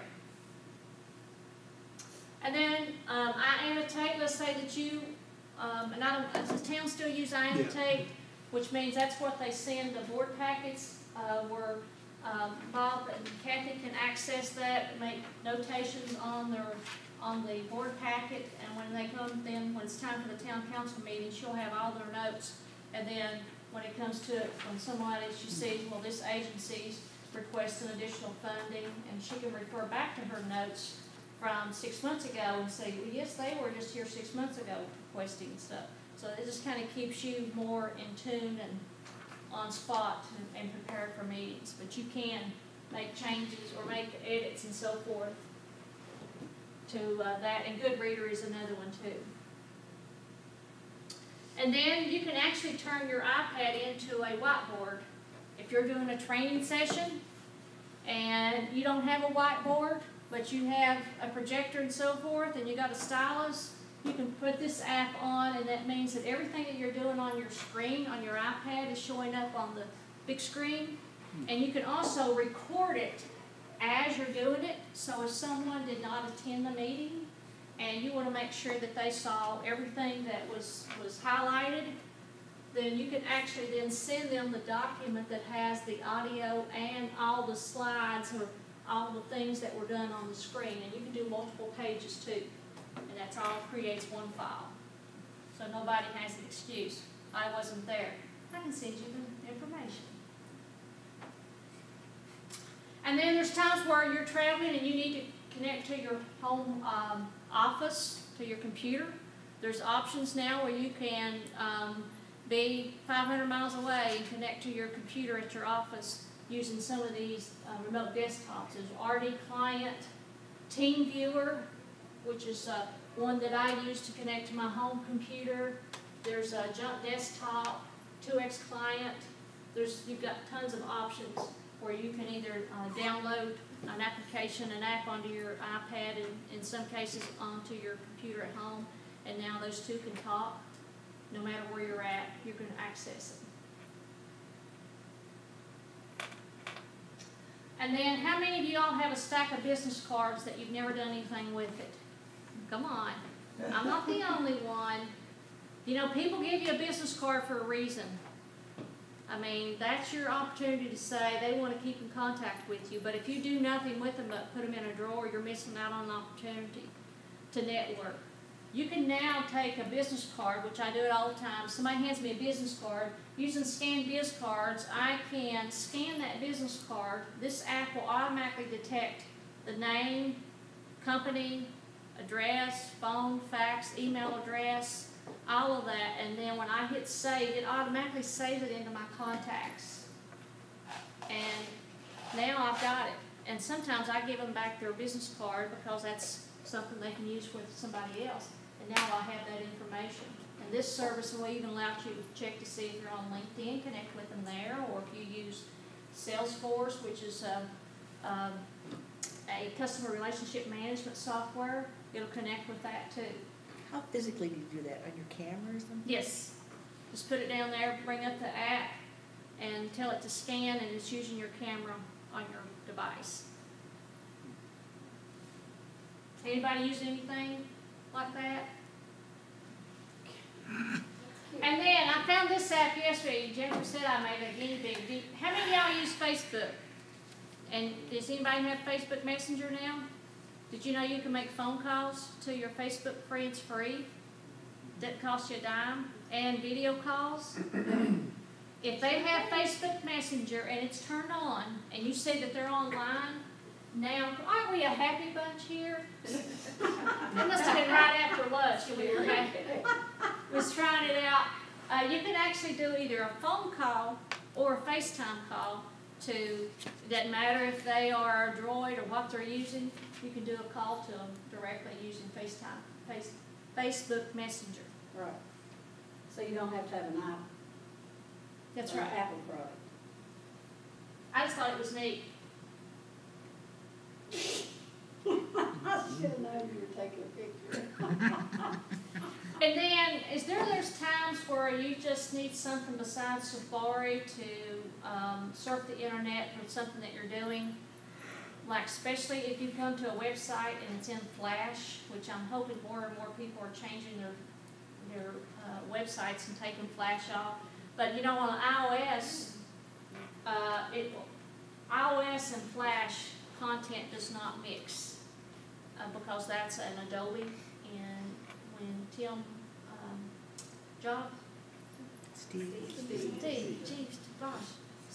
Tim's the yeah. But they didn't get along, Steve and the folks at Adobe. So he made it to where you couldn't access it. However, there's app developers that helping us. One that I use a lot that allow me to read or view Flash content. For example, when your power's out and you want to go to the ADP website and look at the map of outages, you can't do it in Safari because it's in Flash. So I can bring it up in Puffin and allow me to see that Flash content on AEP. That's if you don't use they have now an app, AEP app that you can download. So you've got options there. Another one's Mercury that you can use for full screen browsing. One that I've been using for the last couple of years and love is called Dolphin. And what I like about it is it syncs my activity on both devices. So if I'm doing something, doing research on my iPad, and I'm now on my iPhone on something else, I can bring up all of the tabs, show all the tabs that are active on my iPad, and my iPad not being miles away. I have it there. And plus, if you're doing screenshots, you can clean it up and do full screen images on that. So I love Dolphin. Anybody have any other browsers that they use? Nobody? Just Safari? You ever use any of these?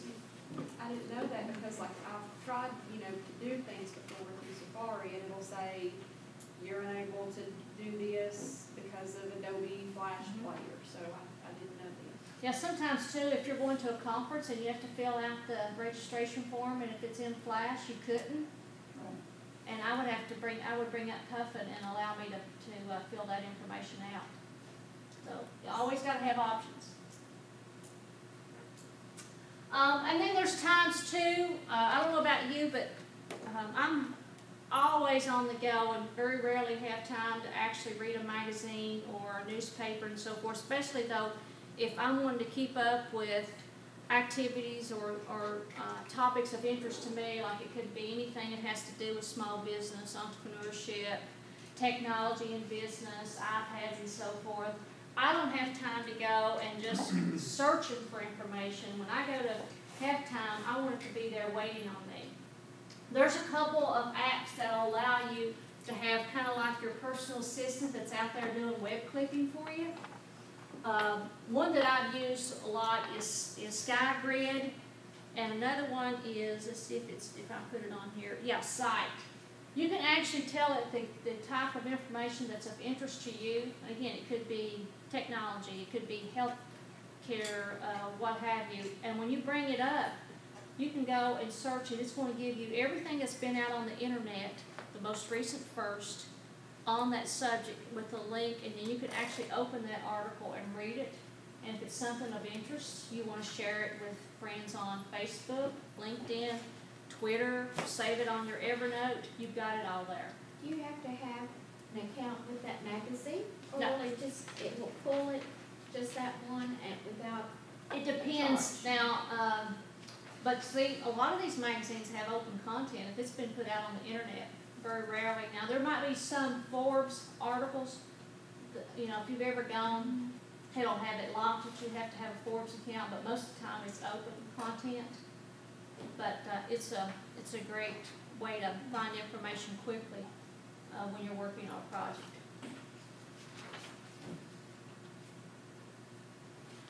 And then, of course, we've talked about cloud, and there's iCloud, but there's other services out there that you can use, especially if you have an iPad that's only got 16 gigabyte. If you start using a lot, taking a lot of pictures, doing a lot of, putting a lot of content on there, like presentations and so forth, that will start eating up your memory, and I've got information there that I need at some point, but I don't want to delete it. There's other services out there that you can have a lot of storage space for free. I've mentioned Dropbox. With the Dropbox account, you get 2 gigabyte of free storage. One of the things about Dropbox is that if maybe I want to share something with Jennifer and she doesn't have a Dropbox account, once I send her an invitation to share that folder or that document with me, and she sets up an account, Dropbox gives me extra storage. So I ended up, I had close to 7 gigabyte of memory that I could use. And how many of you have Gmail accounts? Do you know that you already have access to 15 gigabyte of free storage with your Gmail account? All you have to do is download Google Drive. It's an app, it's free. And now you're going to be able to either, you can have that set up that when you bring up Google Drive, that it'll automatically upload your photos and give your photos an area to back up with, and then you can take them off your device. Or you can upload documents to Google Drive or download documents to Google Drive. But you have 15 gigabyte of free storage. And if you're like some of us that have multiple Gmail accounts, let's just say it adds up. It's pretty nice. OneDrive is made by Microsoft, and I think they're now be up just recently up to 10 gigabyte of free storage when you set up a OneDrive account. Again, that's through Microsoft. And that means that your information is just sitting up there waiting for you. Another one that I like is Box.net. Again, set up an account, you get 10 gigabyte of free storage.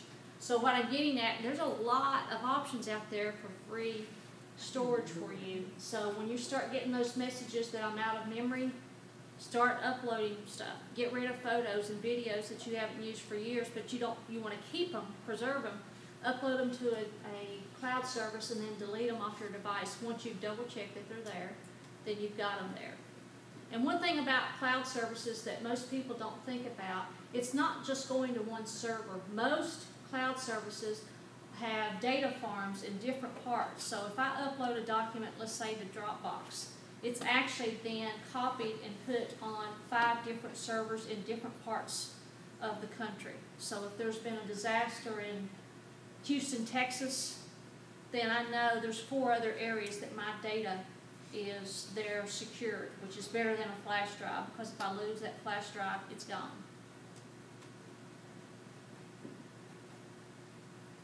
And then you've got working on a document, and I want to print this that I've just created in Pages, and now I want to print it. How do I go about it? We've got options. Now you can buy a printer that's called an AirPrint that it'll automatically, your iPad will detect that you've got an Air printer and you can print to it. Or if you've got a printer that has Wi-Fi and you two are on the same Wi-Fi networks, you can print to those documents. Or the third option, for my case, in our office I have an older model laser printer that does not have Wi-Fi, but I can hook a computer to it and it's on the internet, and I use Print Central and have an app running that will that shows that printer out on the internet. I can actually print to that document. I can be at home at night working on flyers and then send those to print here in my office, and that next morning they're there waiting for me in the tray that I've printed.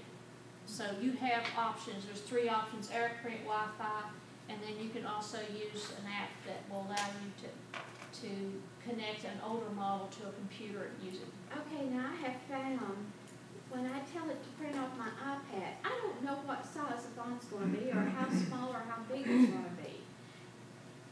It doesn't seem to have a preview before you print it.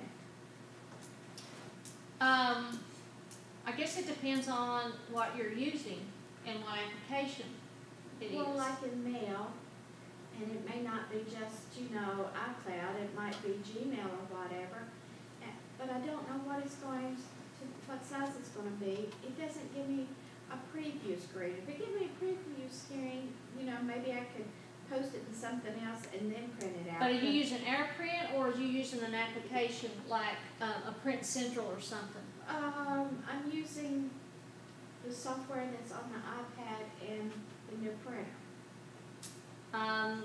I don't have an AirPrint, so I don't know. It depends, like on this Print Central, like if I'm printing, let's say, a website from Safari and I want it to print it, it will, most of the time it shows me a preview of what it's going to look like. So it depends on your application, I think. Well, in the selection, the little box, and you hit print, and it goes straight to the printer, and it doesn't show you beforehand what it's going to look like. At least it hasn't for me.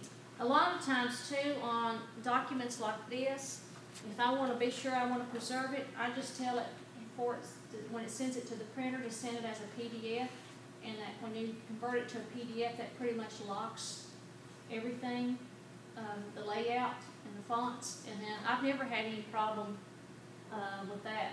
Well, it's not rearranging. It's just I don't know what size it's going to be. Like I was expecting something to print out in around maybe 11 or 12, and it looked more like it was 10 or 9. And another time it was so big, it took 2 pages of paper because it printed out about 18. I don't know, anybody ever had that happen? I've not had it happen. I don't have any experience. I've just always had Print Central's work for me. That's what I've used. Anytime you've been traveling and somebody sends you a document, I need you to sign this as soon as possible, and like I'm going to do out here in Virginia and land there. What I have used, again, it's free. It's called Sign Now. And let's say that I wanted to create a document, and I did it in Word. And I've got all my content ready, and now I need to sign that. I can just tell that to open that document from Word into Sign Now. And when I bring up Sign Now, using my little stylus, I can sign that document and then save it as a PDF and email it right from there, or upload it to one of my cloud services, and now I have it. I know BVU has used DocuSign for the last number of years, because when their field staff are out meeting with customers, and let's say I'm a water and sewer customer and now I want internet. Before, they did it all longhand and they weren't getting any of the the contracts signed until the end of the day when everybody rolled in their trucks.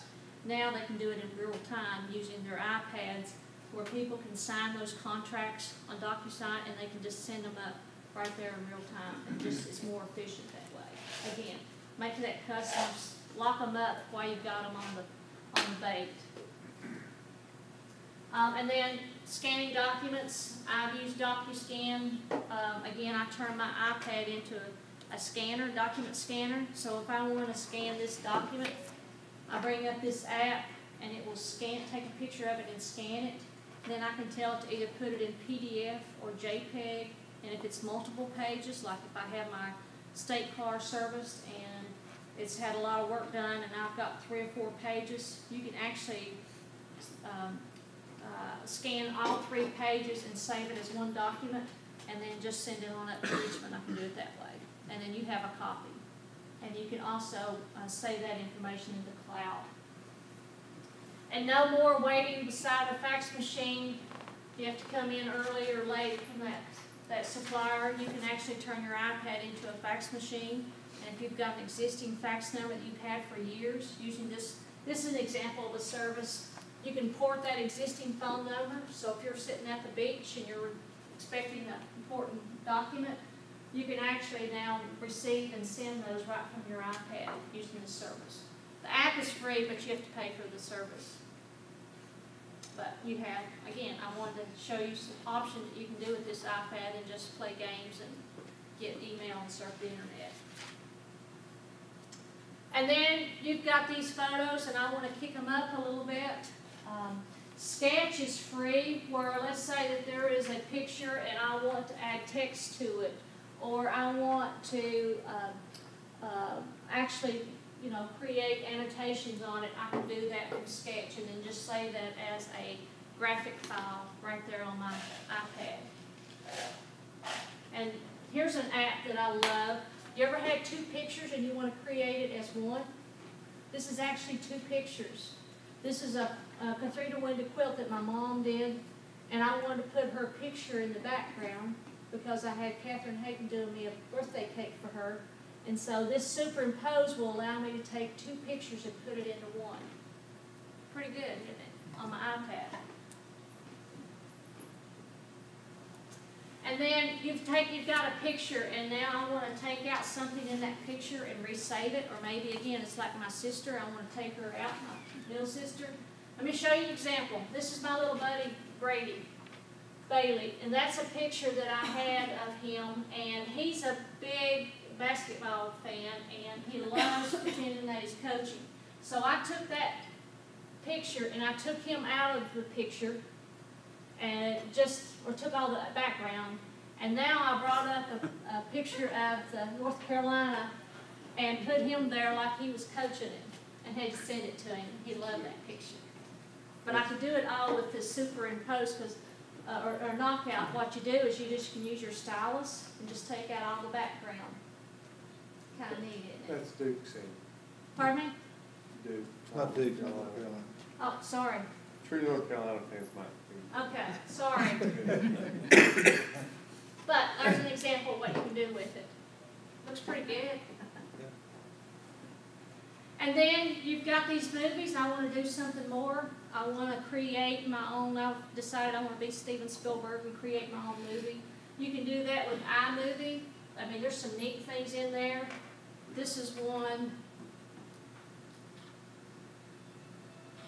that I created off of iMovie from one of our winners from the Washington County Challenge. That was all done on iMovie on my iPad. I took still pictures and video clips that I'd taken over that 6 weeks that we did the business challenge, and was able to turn that into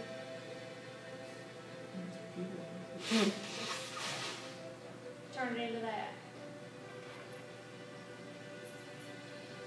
There she is.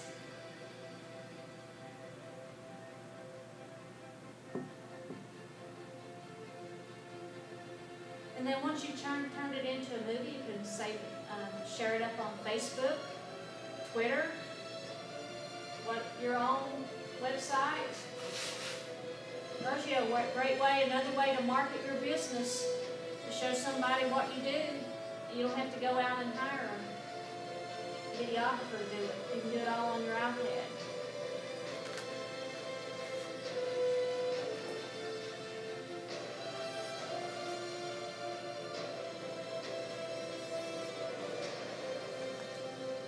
How user-friendly is that, or do you have to be pretty? It's very, very user-friendly. They even have templates that you just basically fill in the blank where you need. Capture is another one.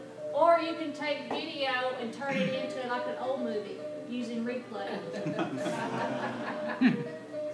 So you got options. There's a lot of stuff out there you can use. Ask Sandy how many hours a night of sleep she gets. I don't sleep. And then if you have security cameras at your office, work, or at home, there's apps that allow you to monitor in real time your video cameras. Also, this app will allow you to access about 6,000 other cameras, public cameras from all over the world. So you've never been to Australia? We'll just bring it up. There's some cameras you can see things there. Go to the beach, Myrtle Beach, see as it's happening. Yeah, she sends me things from the Elvis Chapel. Yeah, the Elvis Chapel. I'm trying to get Kathy and Stephen to go renew their vows at the Elvis Chapel in Vegas, and let Elvis renew their vows for them. But he's at Burger King, isn't he? Oh, he could be. He could be. He's doing a lot of weddings. And then if you're into social media and you need, you want to keep up with all of that, your social activities on your iPad, you can. You can either download the apps. There's also a service called Hootsuite that allows you to manage all those social media channels, and you can just make one post and it'll go to all of them. So you've got options there if you want.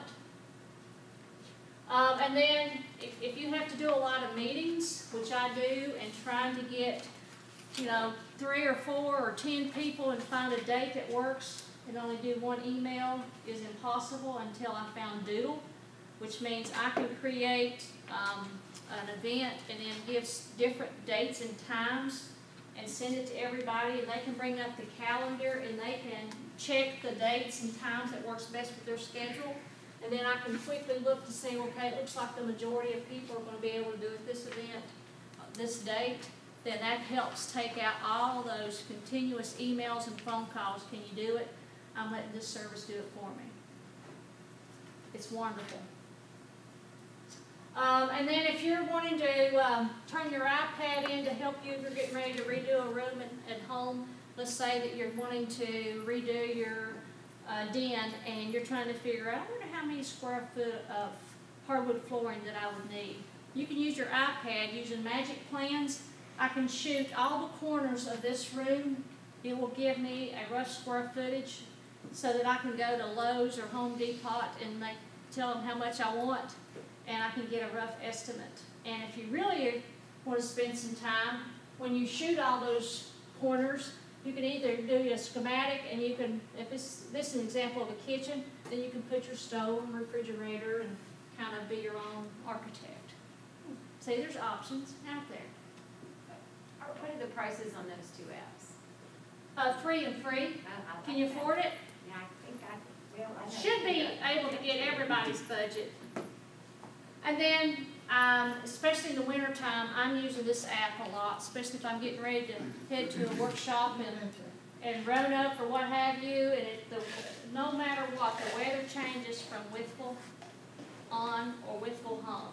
It just seems like that's the weather pattern. So I can either look for warnings, but I can also, I like to look at the video cameras along the interstate that I can actually see, is the road open? Is it only one lane? I like to be able to see it. And if anybody sells to the Commonwealth, and you're on eBay, you can actually have the app, and you can look for open opportunities or quick quotes that are out there. It's all right there. You can respond and have everything right there at your fingertips. So the state of Virginia is trying to be a little bit more high-tech. You're traveling, and I want to, I need to book a hotel room, and I didn't do it before I left. And I'm getting into Atlanta. Well, you can use TripAdvisor. It'll automatically, using the GPS on your device, will know where you're at, and you can just say, look for hotels. It'll come up with a listing of the hotels. You can get a rough idea of the price, and then you can call. It'll have the phone number. You can call. And then once I've checked in, I'm starved, and I'm wanting Thai food, I can just say Thai food, and it'll give me a list of the restaurants in my close proximity, and it'll give me directions how to get there, or I can book airline tickets. And I'm going overseas, and I do not speak German, and what am I going to do? How am I going to communicate? You can bring up iTranslate on your iPad. A friend of mine did this when he went to Italy. He used his iPad, and he would speak into the device, where's the restroom, just use an example, and then tell it to convert that into Italian, and it would convert it and speak it back out to the person he's trying to communicate with, or it'll write it out, and then you can at least communicate. This happened, Cindy at People Inc. a couple years ago called me all excited. We have someone here that speaks Spanish and nobody here can communicate with him. I said, Sandy, just go to the App Store, download iTranslate, and it worked. At least they could figure out what he wanted and respond back to it. That's one of our job seeker customers. Okay. She was down the hallway, and we knew that she worked a lot with you on the iPad, and I remember that they were there in the office together. So there's an option that you can use. There's another one. And then, of course, scanning QR codes. This is an app that I use, Grafter. The reason I like that is it keeps a history. So in 6 months, if I want to find out that the link to where that QR code took me, I can just go into my history and I have it there. And then weather apps, although we're not been very active for rain in the past month here in Southwest Virginia. But if you need to keep up with what the weather's going on, there's the Weather Channel. There's also IntelliCast is another one that I've liked for a long time. And then if you want to see what your home looks like from Google Earth, that's kind of neat to put in your address and see what it looks like from up above. Or I've used this traveling, and I'm trying to figure out, maybe it's in a part of Richmond I've never been to, and I'm just trying to get my bearings of where's that building located in proximity to 64 and how I'm coming. And because being from Buchanan County, we didn't have that kind of modern, we just go to the oak tree there at the end of the road and make a right or a left. You can feel my pain, Drew, right? I can. And then we have to have some fun. We're about to end. There's all the cable companies have iPad or have apps that you can watch programming. If you want to watch movies, you've got a lot of options too. Some of them are free, like this one is Show You. You can see a lot of videos that are just put up. Crackle has a lot of free movies and old TV shows. Maybe you're in one of those movies and I'm going to watch Seinfeld. You can watch those TV programs right there. And then you've got options to listen to music. You can listen to TuneIn Radio. And one of the things I like about TuneIn Radio is I can also listen to the Washington County Fire and Rescue. So if the weather's bad and I'm in Roanoke and I'm trying to get an idea, I can bring it up on my iPhone and listen to it to see, well, looks like 19 going to our South Holston Lake, there's been an accident and so forth. I can listen to the Washington County Fire and Rescue, or from anywhere. There's anywhere on I have relatives in St. Louis. I can listen to radio stations in St. Louis if I want. And this will freak you out if you want to use your iPad to help you know what your heart rate and breathing rate is. Using the camera, it'll actually use the camera and take your heart rate and your breathing rate with it. Seriously. Hey, I'm not a nurse and don't play one on TV, but evidently every time your heart beats, your skin changes a color or a discoloration or something. I don't know. But it uses that and it will take your heart rate for you, and then if you want to, you can send that. If you're under doctor's care and they want to monitor it, then you can just send that information. There's even apps for sleep apnea that will monitor your sleep rates, or You can take your blood pressure, or I think even for diabetics, you can have that connected to an app. And then WebMD, keep up with what's going on. And then we like to eat. There's Big Oven. And then WCYB has an app you can watch. You can actually on the noon, 6 o'clock, 11 o'clock, you can actually watch the TV live streamed on this app. So if you don't have cable or you're traveling, you want to watch WCYBs, you've got it there. Did I miss anything? A lot to it. Now you can do more than just use this as a paperweight, right? If there's ever anything I can do, please let me know. And helping you either with your iPad, your business, selling on the Commonwealth, connecting to resources, that's what I'm all about. And there's some more training opportunities. We've already put the schedule together for the new knowledge, starting from sessions from June through May of next year. So there's lots of training opportunities. I will bring your attention, QuickBooks sessions. We'll be having these once a month. They'll be in progression, so like the first one will be from the very beginning of using QuickBooks. That will start June the 10th and go through September. And for those of you that are struggling with Facebook and Instagram, on June 24th, we're also having a session on Facebook, and there's a ton more. So you can go to there's flyers all over the place, or just follow us on vastartup.org and find the opportunity. So thanks for coming, and sorry we went a little bit over, but there's a lot on the iPad to use, so I hope that it's benefited you. Sandy, what's the name of the app that you use so that you can use your iPhone as a clicker? There's Keynote on my iPad and Keynote on my iPad. Is our next class, I think, is June the 10th? Yeah, starts our QuickBooks class. Yeah. And QuickBooks, the QuickBooks class, the first several people that sign up, she's actually going to work with helping them set up their QuickBooks accounts. So be sure you sign up for that. And we don't really care if you drop in, but if you don't sign up, you probably won't be able to do it. I mean, you can observe, but she's going to help some people set their accounts up with QuickBooks on this next. And we're going to try to live stream too. We're going to try to live stream. The other thing is that all of our class schedules are on our Facebook page, Virginia Highlands Small Business Incubator. And please share these with other business partners and friends. We've got some really great classes coming up. We've got a Dale Carnegie instructor that's coming to talk about how to work in the workplace with 5 generations. We've got some really great classes coming up. We're excited about the classes this year. So thank you all for coming. Share it with your friends. As Robert Porterfield said, if you like us, talk about us. So thank you so much.